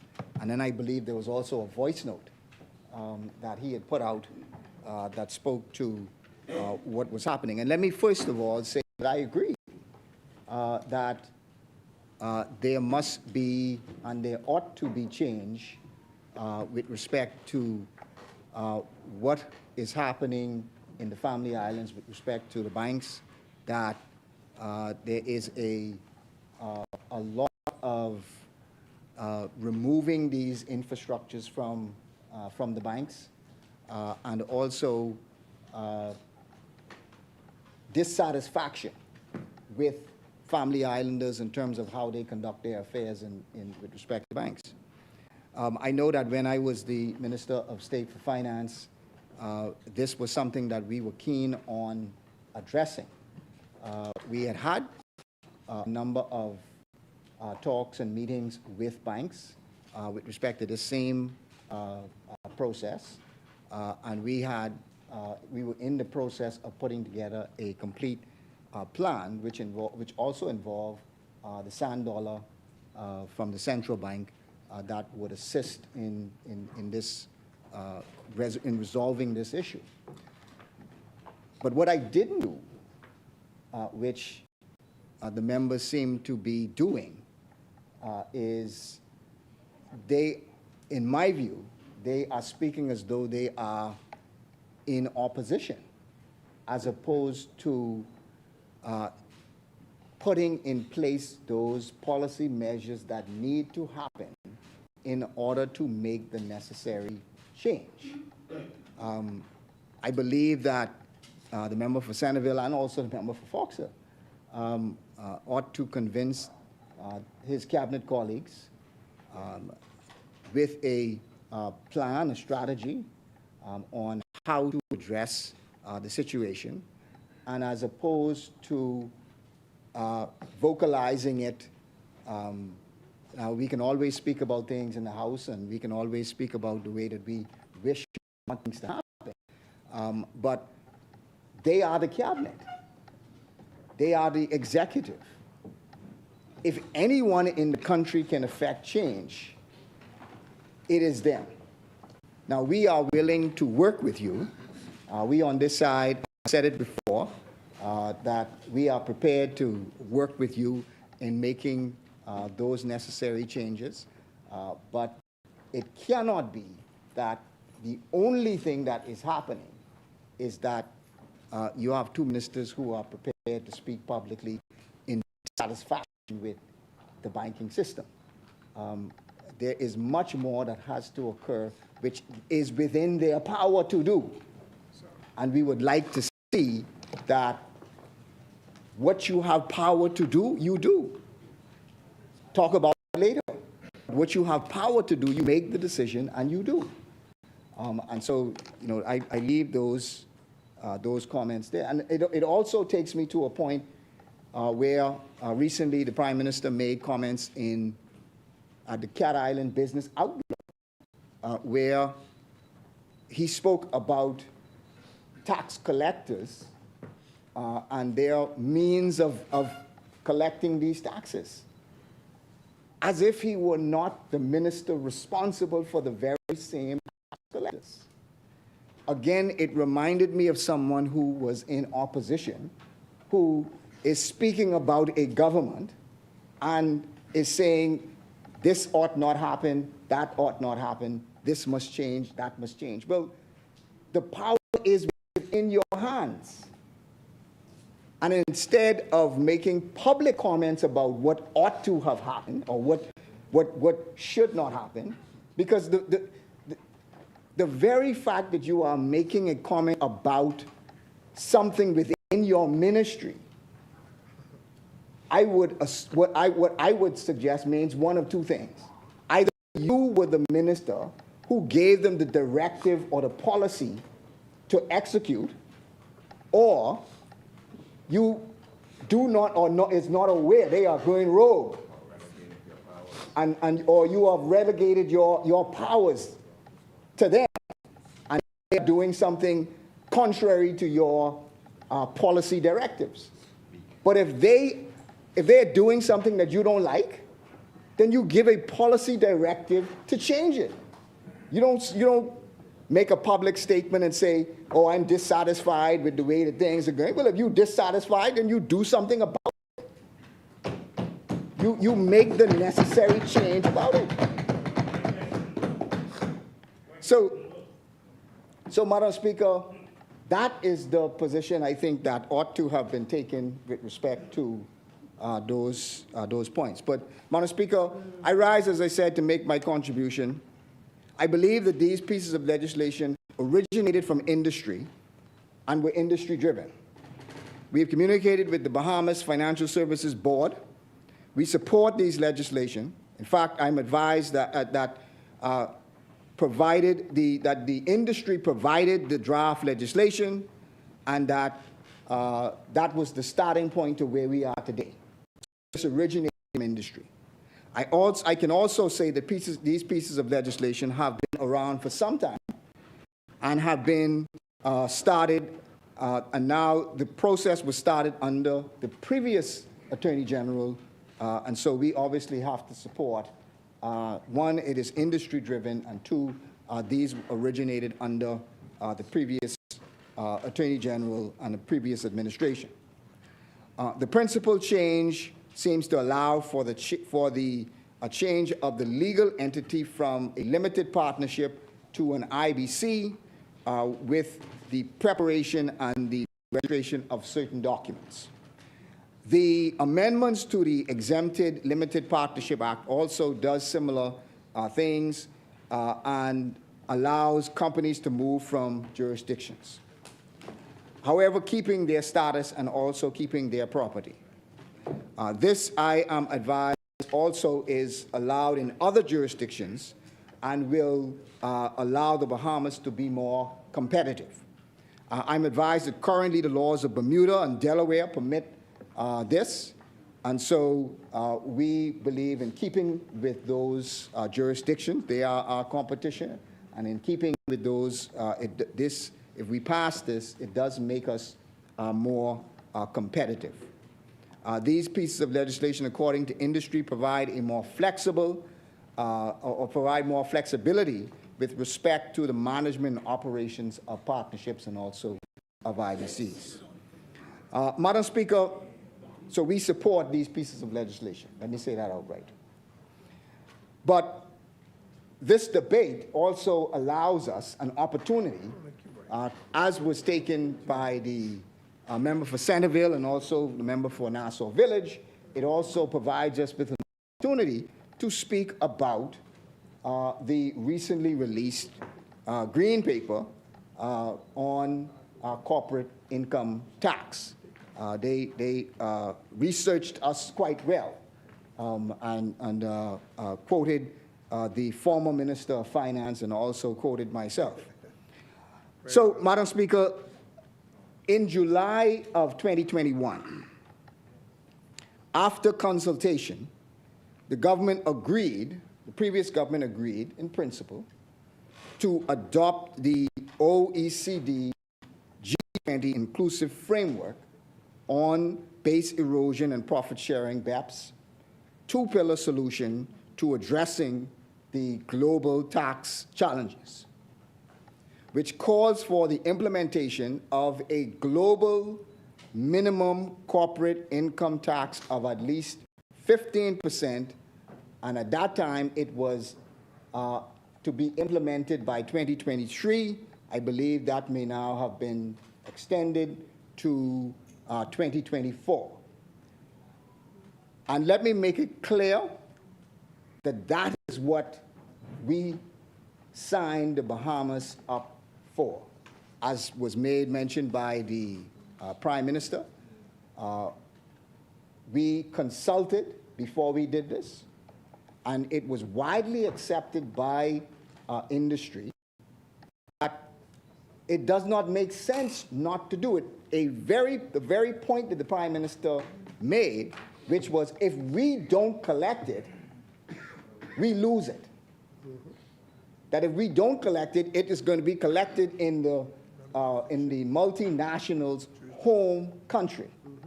So it only makes sense that you put in place the infrastructure to collect this minimum corporate tax. But this only applies to those multinational companies that have a turnover of over 750 million euros. There are not very many companies or Bahamian companies that fit in this category. And that was another issue that allowed us to make that determination, was that if you put this in place for those multinational corporations, there are not very many Bahamian companies that this will affect. And so it is additional revenue that is going to be collected whether we do it or not, and it does not affect very many Bahamian companies. And it was something that after consultation that the industry said, yes, we cannot avoid doing this. The world is moving in this direction, and if we want to be at the top of our game in financial services and in industries, then we are going to have to sign up for this. But this takes us further, though, because it provided us with an opportunity to look at the entire tax system, to look at business license fees as opposed to corporate tax, and to see whether or not corporate income tax is a direction that we ought to be moving away from business license and moving in the direction of corporate income tax. So yes, we did put in place a study that was going to come back to us with information on what the effect of making this change would be. We said we were going to do a white paper, and we were going to look at whether or not this system is a system that we ought to change. So nothing that was said by the member for Marcos City, nothing that was said by this member changes, and I believe nothing that is going to be said today changes those facts, that we signed up for it in December, and I wanted to make it clear as to what it was that we signed the country up for. And obviously, that island also, I believe, agreed to this, and they are moving forward with respect to implementing those things. But I said some things back then that I wish to reiterate now. Madam Speaker, there were, that I said when I was the Minister of State for Finance. I said that we do not want to place Bahamian businesses in any worse position than they are in today. We want to make sure that if we move in the direction of corporate income tax, that we do not place Bahamian businesses in any worse position than they are in today. I also said that the focus then, as it should be now, is on economic growth. That should be one of the key factors, key considerations, key objectives that when we are moving forward to change the tax system, that we also must look at a tax system that is not necessarily going to spark economic growth, but a tax system that is not going to depress economic growth. I said the focus was on economic growth, that the whole position and the whole point of why we were not prepared at that time to increase taxes was because we are in a recovering economy, and we needed to do all we can to continue to spur economic growth. Further, we stated then, and we believe now, that we needed to also, and it was quoted, that we also needed to expand the tax base and to do so in a way that ensured greater equity and fairness in the tax system.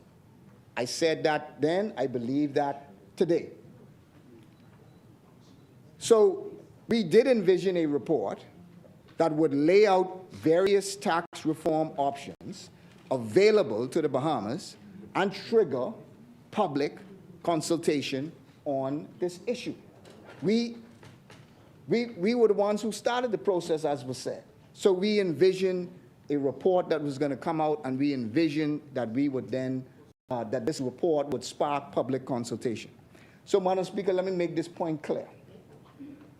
We welcome a forthright public discussion on the results of a corporate income tax. We welcome the opportunity, and all of us, I believe, welcome the opportunity to publicly discuss, to publicly look at how we implement or whether we implement this corporate income tax. However, there also are a few issues that we must also point out. First, the government has systematically eroded significant pieces of financial legislation that were left in place by the Free National Movement. You can't look at a new tax system without also taking into account that those pieces of legislation that we put in place were eroded.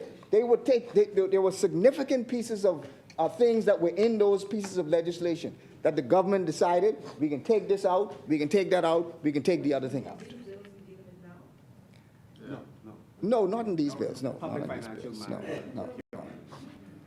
Also, Madam Speaker, this government has also watered down the fiscal strategy report. The significance of if you're going to change your tax system, you also have to look at the strength of the fiscal strategy report in terms of how you are, if you are going to change it, you also have to look at how you've watered down the significance of the fiscal strategy report in terms of your usage of these additional funds. The government also has not been forthright in answering questions raised by the public and the opposition on important financial matters. They have also taken away the independence of the Fiscal Responsibility Council. They've also breached the Central Bank Act. They've breached the Public Procurement Act. And they've also breached the Debt Management Act. So all of these things must be taken into account when we are looking at whether or not you are going to change the tax system and how you change the tax system and what changes are going to be made to the tax system. The government has also not been able to control spending. We have record-breaking revenue, but we have not seen a corresponding decline in our deficit.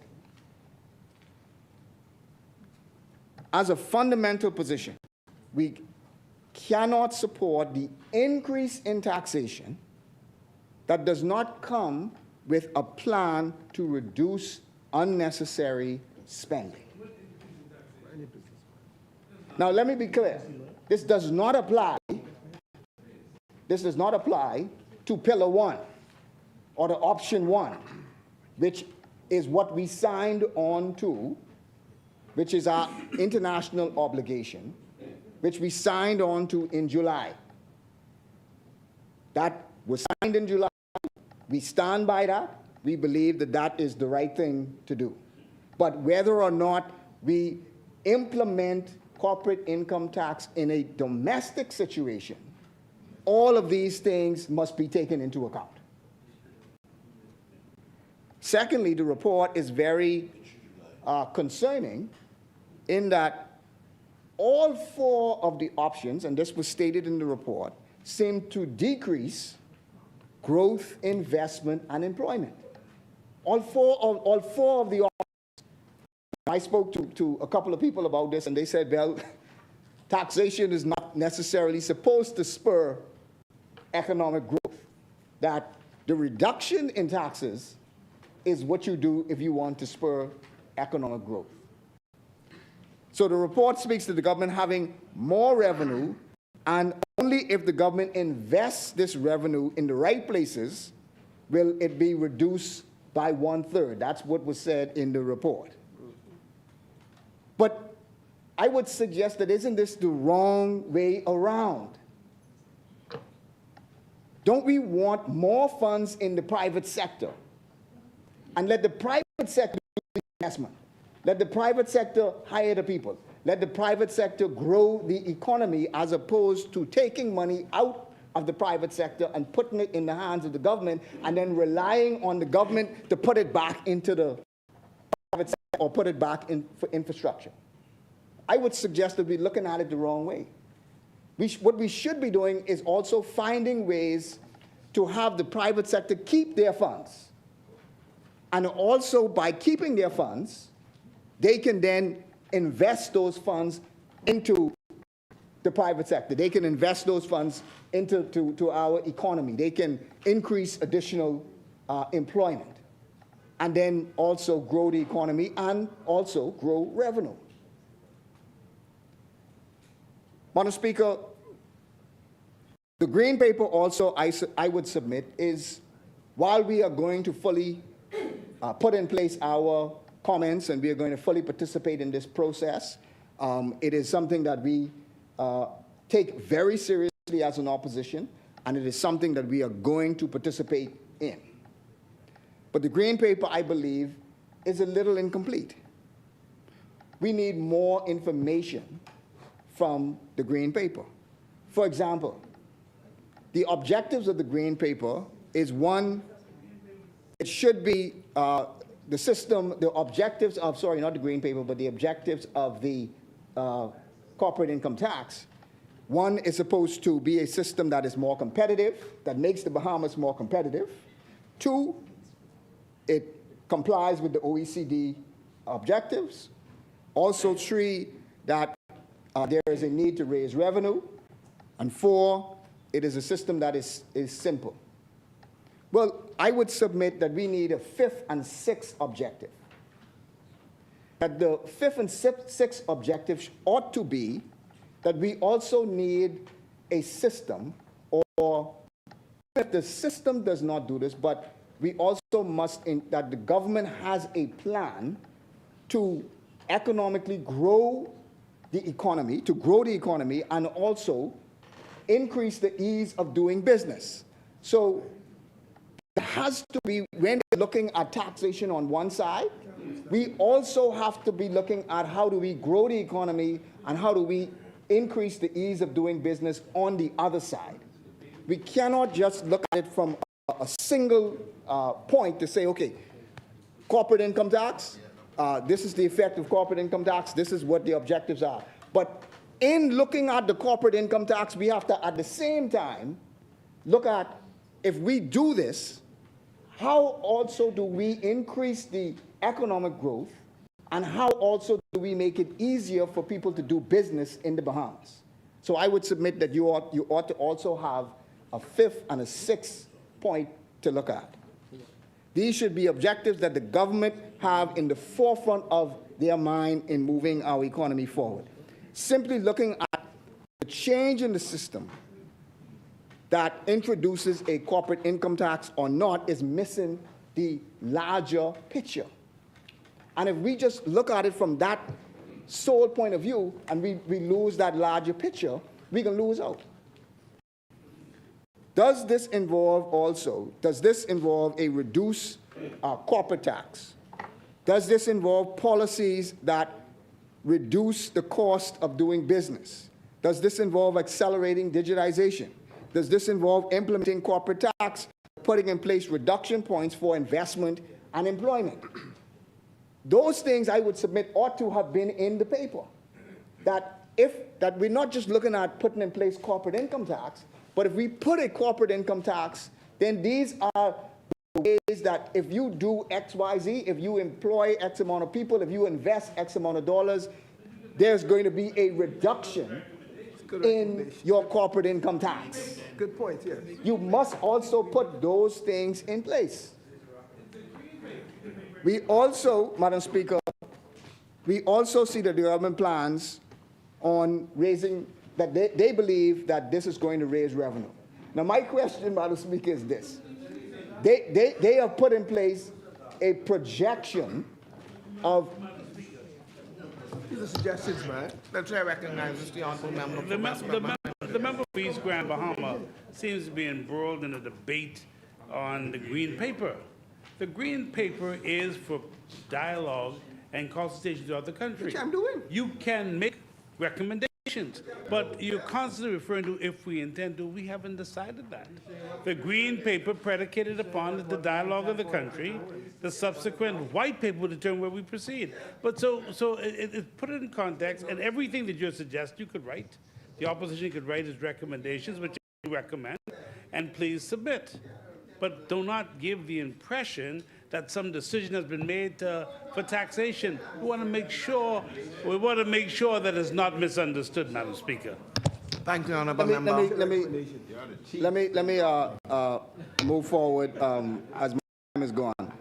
The Green Paper also concedes that if you put in place the corporate income tax, it will increase the cost of doing business in the Bahamas.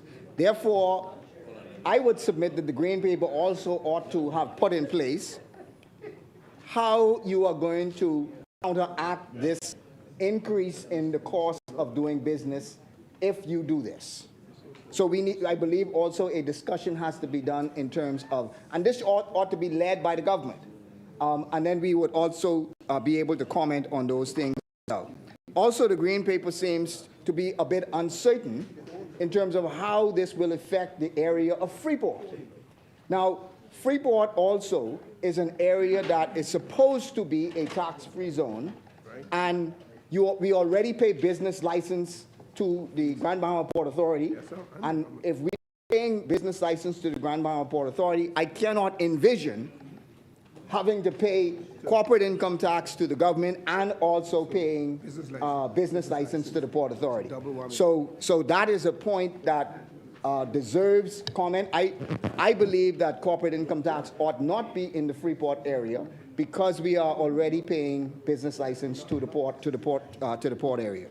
Also, Madam Speaker, what is very concerning to me, which was raised over the last few days that I wanted to ask particularly ask the government about, is why is the government seeking to, or considering, let me put it that way, why is the government considering the imposition of a mandatory minimum holding of government securities for all insurance companies? Why is the government attempting to, or asking the insurance industry to give their comments, and the government is considering a mandatory minimum of government holdings? See, what I see this as is the government saying to all insurance companies, you, and this is the key word, mandatory, which I believe creates the issue. And Madam Speaker, if I could just get a few minutes just to finish this one point. But I believe the mandatory element is the concerning point.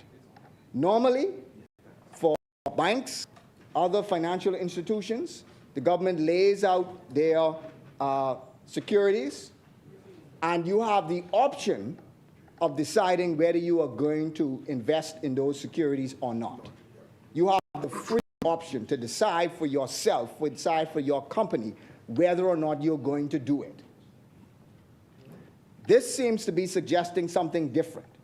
This seems to be suggesting that the government is considering putting in place a law which will force the insurance companies to hold, to purchase, and to hold a minimum amount of government securities. I wonder why that is. And I need to ask the government to explain to insurance companies, explain to the public, why is it that you are asking the insurance companies to do this? And I'm sure the insurance companies are going to respond to you. They've told us that they're going to respond to you in terms of why this is not a good idea. But for me, the question is, why is it that you are, it smacks of being desperate for funding. And so we need to understand why it is that the government is putting this forward and is asking for a response, which seems to be asking for a response right before the budget. And so is the government considering to do this during the budget period? Why is the government considering this? Why do you think that this is something that is a necessary point? But as we said, Madam Speaker, this is our position with respect to these pieces of legislation, and this is our position, I believe, the position with respect to the corporate income tax green paper. Thank you very much, Madam Speaker. Thank you, Honourable Member. As many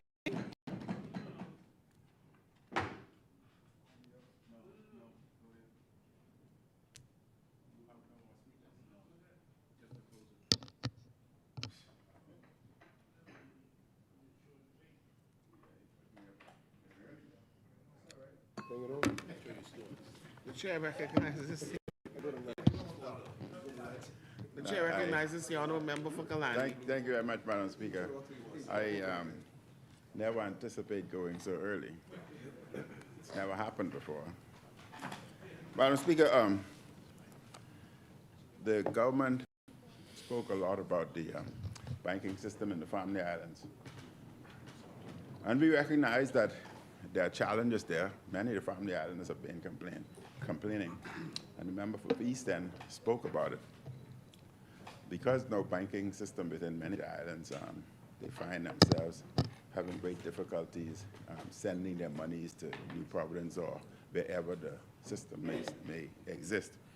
And we had a plan in place, and I would ask the government to look at our plan that was in place, but we wanted to encourage, and we had discussion, to encourage especially Commonwealth Bank, which is Bahamian-owned, and Bank of Bahamas, to place facilities in certain family islands, and the government would subsidize them to a particular point, covering their operating costs. We would have subsidized them to a point where their profit, there may not be any profit, but there will be no cost to them. And that discussion was ongoing, and I would ask government to continue with such discussion of subsidizing. And I chose those two banks because they are Bahamian banks, Commonwealth Bank and Bank of Bahamas. And I think government should. But, Madam Speaker, I rise today grateful to God for giving me the strength to be here to represent the good people of the Kalani constituency. Their well-being, Madam Speaker, is one of my utmost concern. And given how astray this New Day administration is, we in opposition must be even more vigilant in protecting the interests of Bahamian people and of our constituents. Before us today are the International Business Companies Amendment Bill 2023 and the Exempted Limited Partnership Amendment Bill 2023.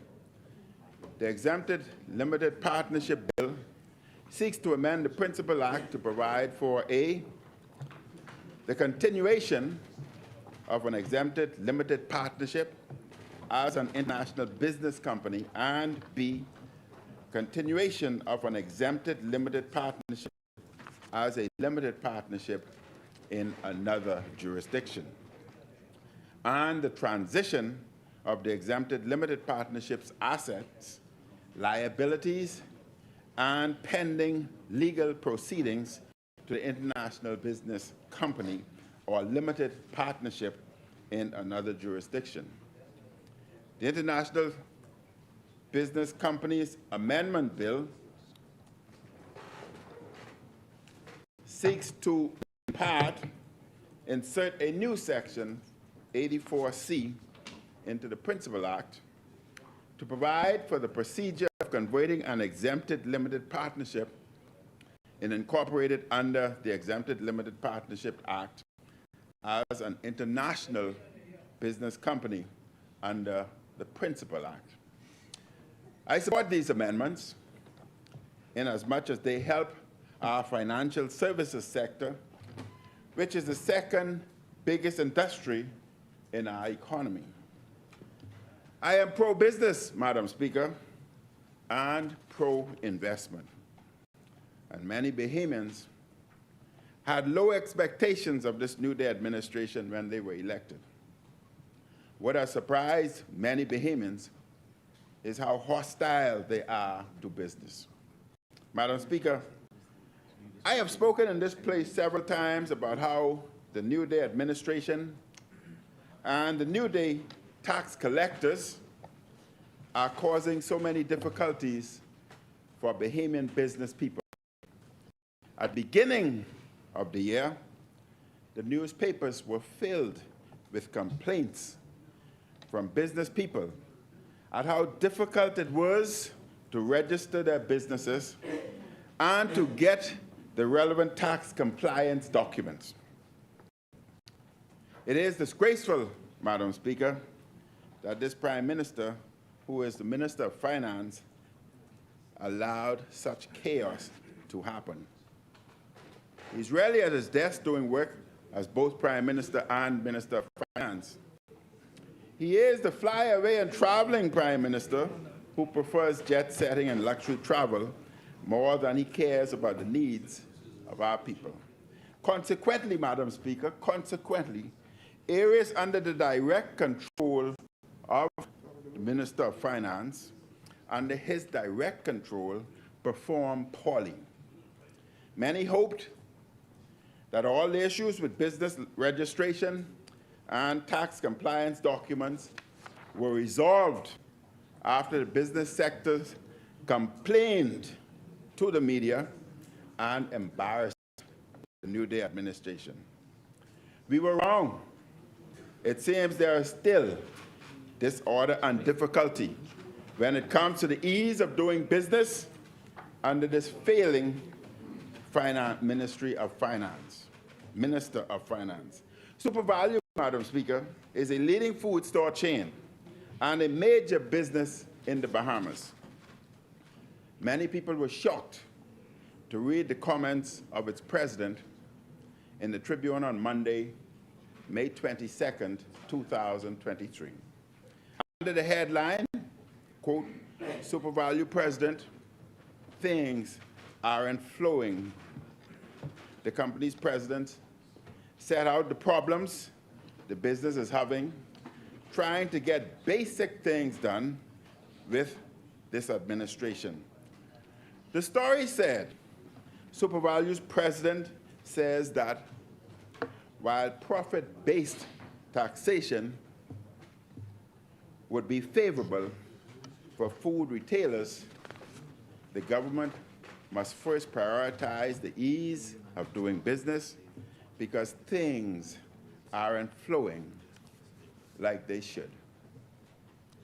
Deborah Burnett, although welcoming the potential switch from the turnover-based business license fee to a corporate income tax, told Tribune Business the 13-store supermarket chain had recently experienced holdups and delays in getting produce to its stores because it had not received its tax compliance certificate, TCC, stating that there was nothing they should be holding up on the certificate for. She explained that its absence had been really annoying because a TCC must be presented to customs when clearing imported shipments of the dock. The inability to produce one had caused complications for several months, hampering goods clearance until SuperValu was finally issued with a temporary TCC. And Mrs. Simonet said the supermarket chain has experienced similar issues with its business license renewal, while the necessary fee has been paid. Issuance approved, she disclosed that SuperValu has yet to receive the actual license for wall display from the Department of Inland Revenue. Madam Speaker, the Prime Minister should be embarrassed that areas under his control are performing so poorly. It is unacceptable, Madam Speaker, that companies who employ Bahamians and generate business are treated in this manner. And what concerns me even more is if SuperValu is being treated in this way, things must be much worse for the small businesses, because they do not have all the lawyers and accountants to help them navigate these matters. In fact, in many small businesses, the owner is also on the floor working to sell produce or services.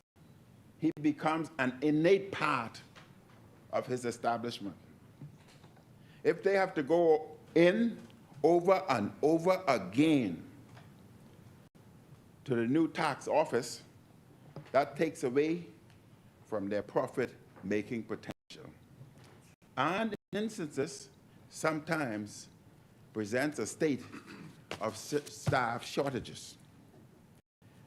The Bahamian business people did not think this is how they would be treated when the New Day Party was voted into power. They've gotten tax after tax after tax imposed on them by the PLP. It has become more difficult to do business. And taxes keep going up, Madam Speaker, keep going up and up and up. Instead of taking responsibility for how his ministry operates, the Prime Minister once again pandered and sought to shift responsibility. The chair recognizes the honourable member for Cat Island, Ramkeen, and Salvador. Not much is expected, but at the very least, the member is a stranger to the truth. But at the very least, if he's going to say tax and tax again, let's identify what those taxes are and when they were enforced. When were they put in? Madam Speaker, in this House, we have repeatedly spoken. Listen. Let me just give you. Repeating a lie doesn't make it true. I call upon the member to identify the tax, what item of tax it was. In fact, we reduced tax. Remember that? We reduced VAT from 12 to 10%. He increased that. Madam Speaker, Thank you, honourable member. Thank you, Madam Speaker. Madam Speaker, just to give two examples. Road traffic tax has gone up, breadbasket item tax has gone up, medication tax has gone up, and that's just to name a few. Real property tax has gone up almost 400%. And there are many more I can name. During the budget debate, you will hear each and every one. Madam Speaker, instead of taking responsibility for how this ministry operates, the Prime Minister once again pandered and sought to shift responsibility just like he did when he got the deficit matter wrong. Madam Speaker, leaders take responsibility. Leaders take responsibility. I'm glad you agree. On 10 separate occasions, the Minister of Finance, the Prime Minister, had thrown his staff under the bus. He threw Christie under the bus in 2014. All data, all backup notes are here, Madam Speaker.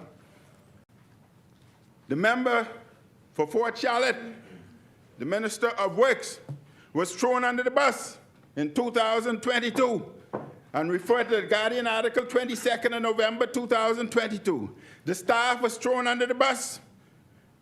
The writer with deficit, refer 2023. Financial Secretary and staff under the bus, BPL fiasco. He did not see the report. The DPM, the Deputy Prime Minister, was thrown under the bus. Check the Nassau Guardian, 22nd of the 5th, 2023, RCI and Toby Smith. He threw Halkitas, the Minister of Economic Affairs, under the bus. Check the gas station dealers fiasco, 26th of April, 2023, Tribune. The Deputy Prime Minister was again thrown under the bus. Under the bus, the 10th of, thrown under the bus, as reported in the Guardian, the 10th of May, 2023. Madam Speaker, I can go on and on. And he has thrown the member for Isleton under the bus, as referred in the Guardian, 22nd of the 5th, 2023. Madam Speaker, that is not how leaders behave.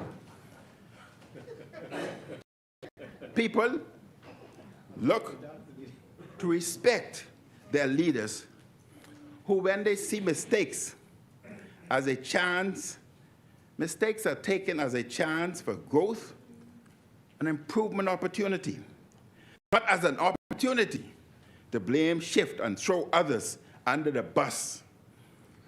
Plus, Madam Speaker, mature leaders take responsibility, make a decisive action towards the issue, move forward, with character. Madam Speaker, 10 times this leader has thrown his staff, his members, under the bus.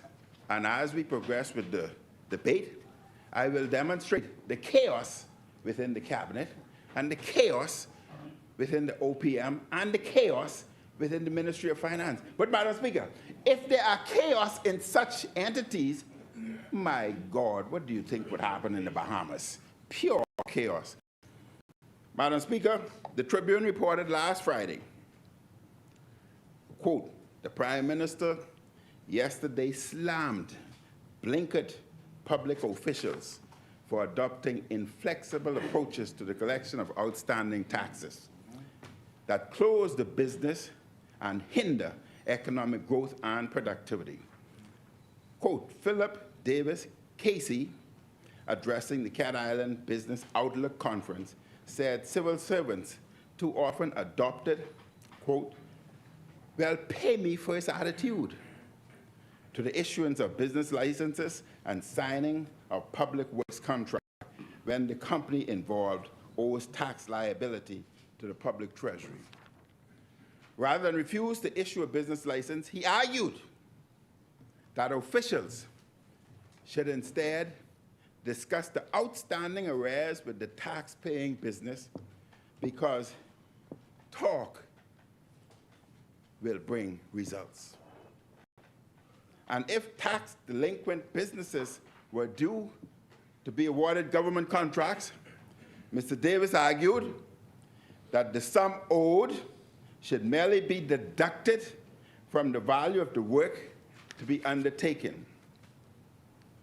It is the Minister of Finance, Madam Speaker, who is blinkered. It is the Prime Minister who has a narrow and limited outlook. Brave Davis, the Prime Minister, is the tax collector in chief. I repeat, Madam Speaker, the Prime Minister, Philip Brave Davis, QC, is the tax collector in chief, though he is once again trying to throw the civil servants under the bus. I will quote all those, I will give you all the articles of those examples where you threw individuals. You started from Christie time. It's a chronic problem. Yes, I thought the senior spin doctor was about to rise, but you were just moving. Yes, he said. Madam Speaker. Madam Speaker, the tax collector in chief, he is their boss. He is their boss. The Prime Minister sets the policies for these agencies. He is responsible for their activities. If he all of a sudden has ideas about how to improve the granting of business licenses, tax compliance certificates, and other documents, he should issue instructions to get these things done. He must lead, Madam Speaker. That's what leaders do. But he, the tax collector in chief, is so busy leading the good life, indeed his best life, while most Bahamians are struggling under this tax regime and difficulty of getting their business done. Bahamians are upset, Madam Speaker, with the excessive actions of the new day tax collectors. The chief new day tax collector is the PM, Prime Minister. He is the Minister of Finance overseeing this tax crusade that is harming Bahamian businesses. And during the budget, I have 1 hour. I'm not confined to 30 minutes. So I want you to sit there. You will hear about the taxes. It is the Minister of Finance, Madam Speaker, to fix what is wrong. But it just seems that the tax collector in chief doesn't care. The only people who are finding it easier to easily get business are those in PLP high command. Further, I once again ask about what is happening with the property on Cable Beach, where the gaming board had its office. That property should stay in the hands of Bahamian people and should not be given over to certain individuals. I will have more to say about this in time. On behalf of all Bahamian businesses, I am asking the Prime Minister, as the leader of the New Day tax collectors, for God's sake, have mercy. Have mercy. Owed taxes should be paid. We accept that. Owed taxes should be paid. But there should be fairness and due process.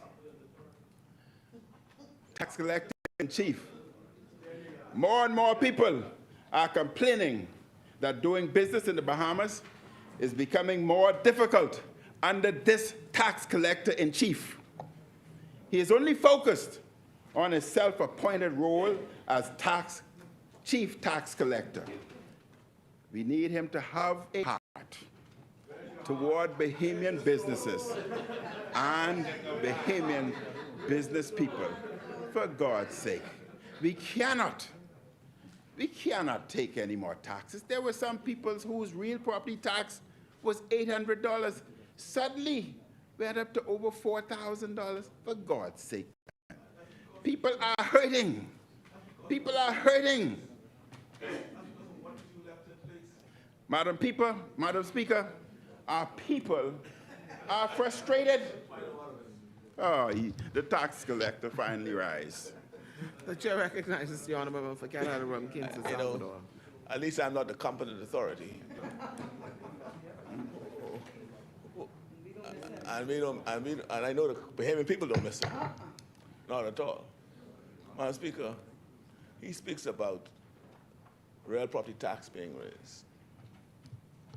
Yes, If the truth be told, right, it was the exercise started by them, where they had properties revalued. Yes. So if your property was on the books valued at $100, and they revalue it to be $200, the tax don't go up, but your payment might go up because of the revaluation and the reassessment, which they did.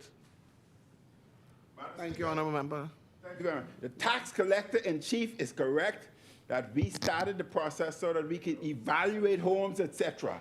It was the plan that once we got the report was supposed to be discussed with the people and with the necessary individuals involved, the real estate agents. You did not do any of that. Then we would have decided what is. We were then to decide what is palatable to the Bahamian populace. But the tax collector in chief had no consultation. They just complete the report and bam, went straight ahead with taxing it. But a tax collector does, read the Bible. We know about tax collectors. I won't refer to them, but we know about tax collectors. No, I wouldn't. What you say? Zacchaeus? You said Zacchaeus? Oh, I didn't. Oh, yeah. Who's Zacchaeus? I didn't say it, Okay, let me finish. Madam Speaker, our people are frustrated. They need relief. They need the Prime Minister to do his job instead of flying all over creation, spending the tax dollars he is collecting. Madam Speaker, I would only say that it's good that the corporate tax report is being sent out for consultation, but I would ask the government to look very closely at the sector.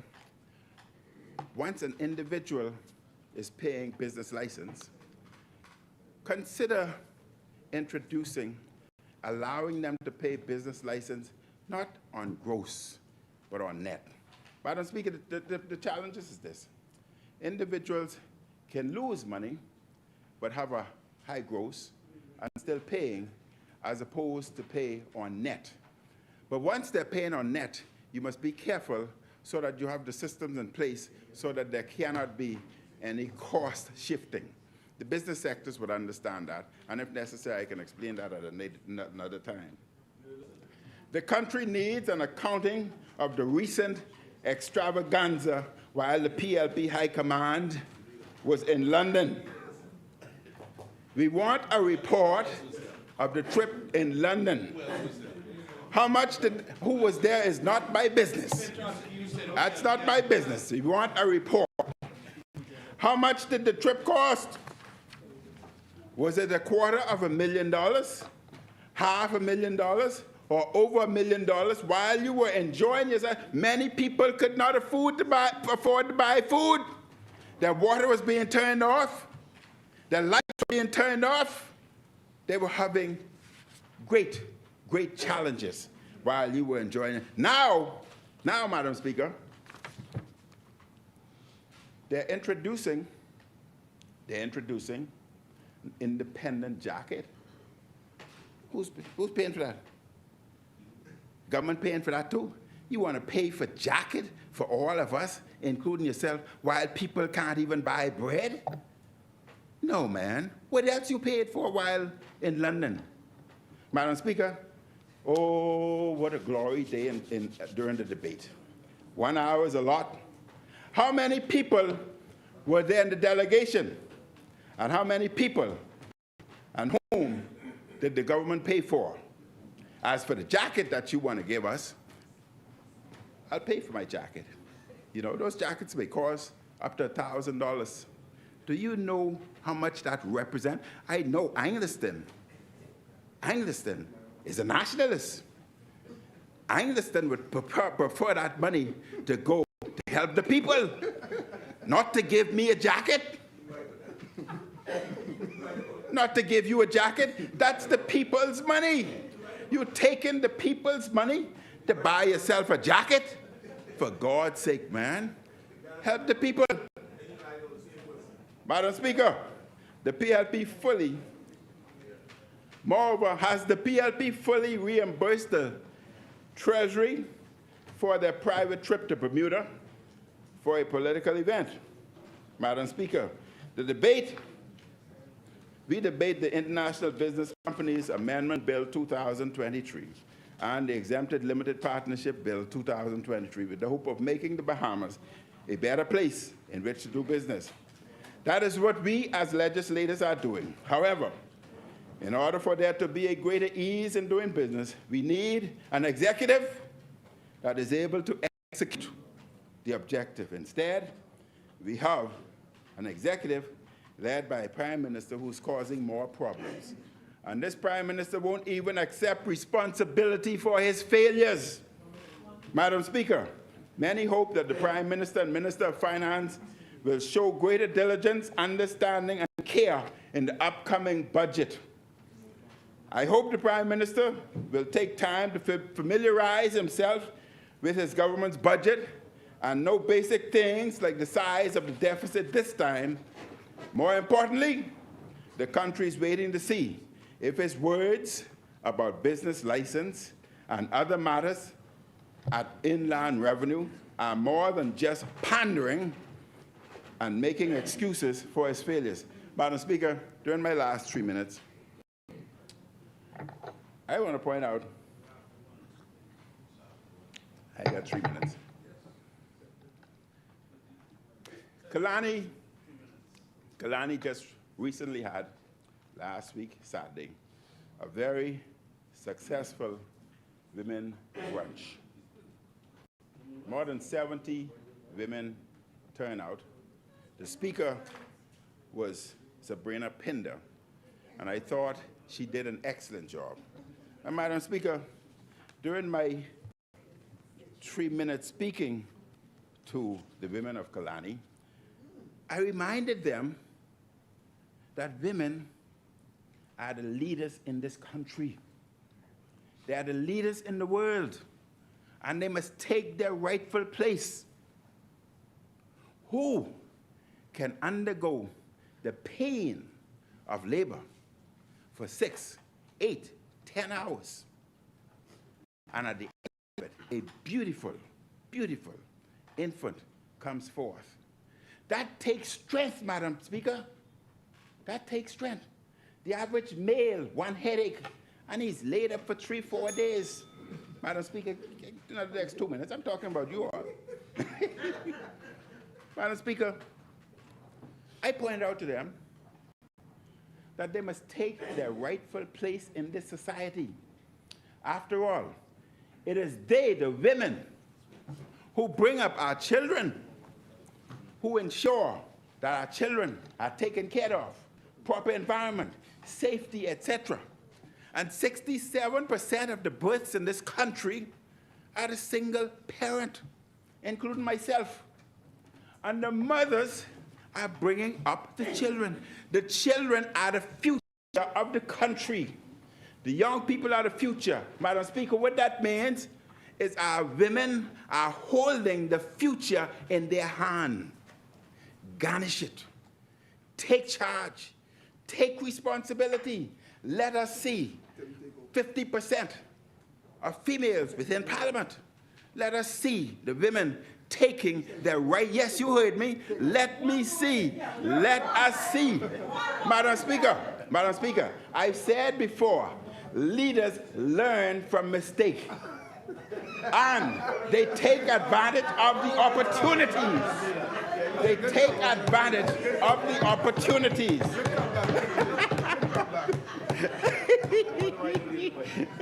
But, Madam Speaker, but the bad thing is when a child goes viral, the mother's blamed. But when the child succeeds, the father gets all the praise. It's wrong. I urge you women, take charge. It's there for you. And Madam Speaker, I also had encouraged them to intermingle, know each other, share telephone numbers, and have such events on a monthly basis. The women must remove and take charge. We cannot have the tax collecting chief in charge anymore. Thank you very much, Madam Speaker.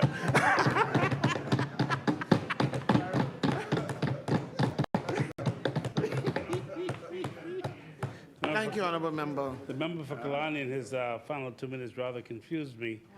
Firstly, by talking about the power of women, when in fact he only had one member in his cabinet. And then secondly, when he said when children go viral, I'm not sure what he means. I think he means rogue or doesn't mean viral. It's the same thing? Okay. Okay. And yeah, that's how we spend those. Madam Speaker, the competent authority has exhausted all the time before the lunch break. So we now take our lunch break and return at 3 o'clock this afternoon. I ask for suspension. Is there a seconder? Second. Thank you. It has been moved and seconded that the business of this House be suspended until the 3 p.m. hour. All, as many are in favor, will remain seated. Those opposed will stand. The motion is agreed. The business of this House stands suspended until 3 p.m. All right.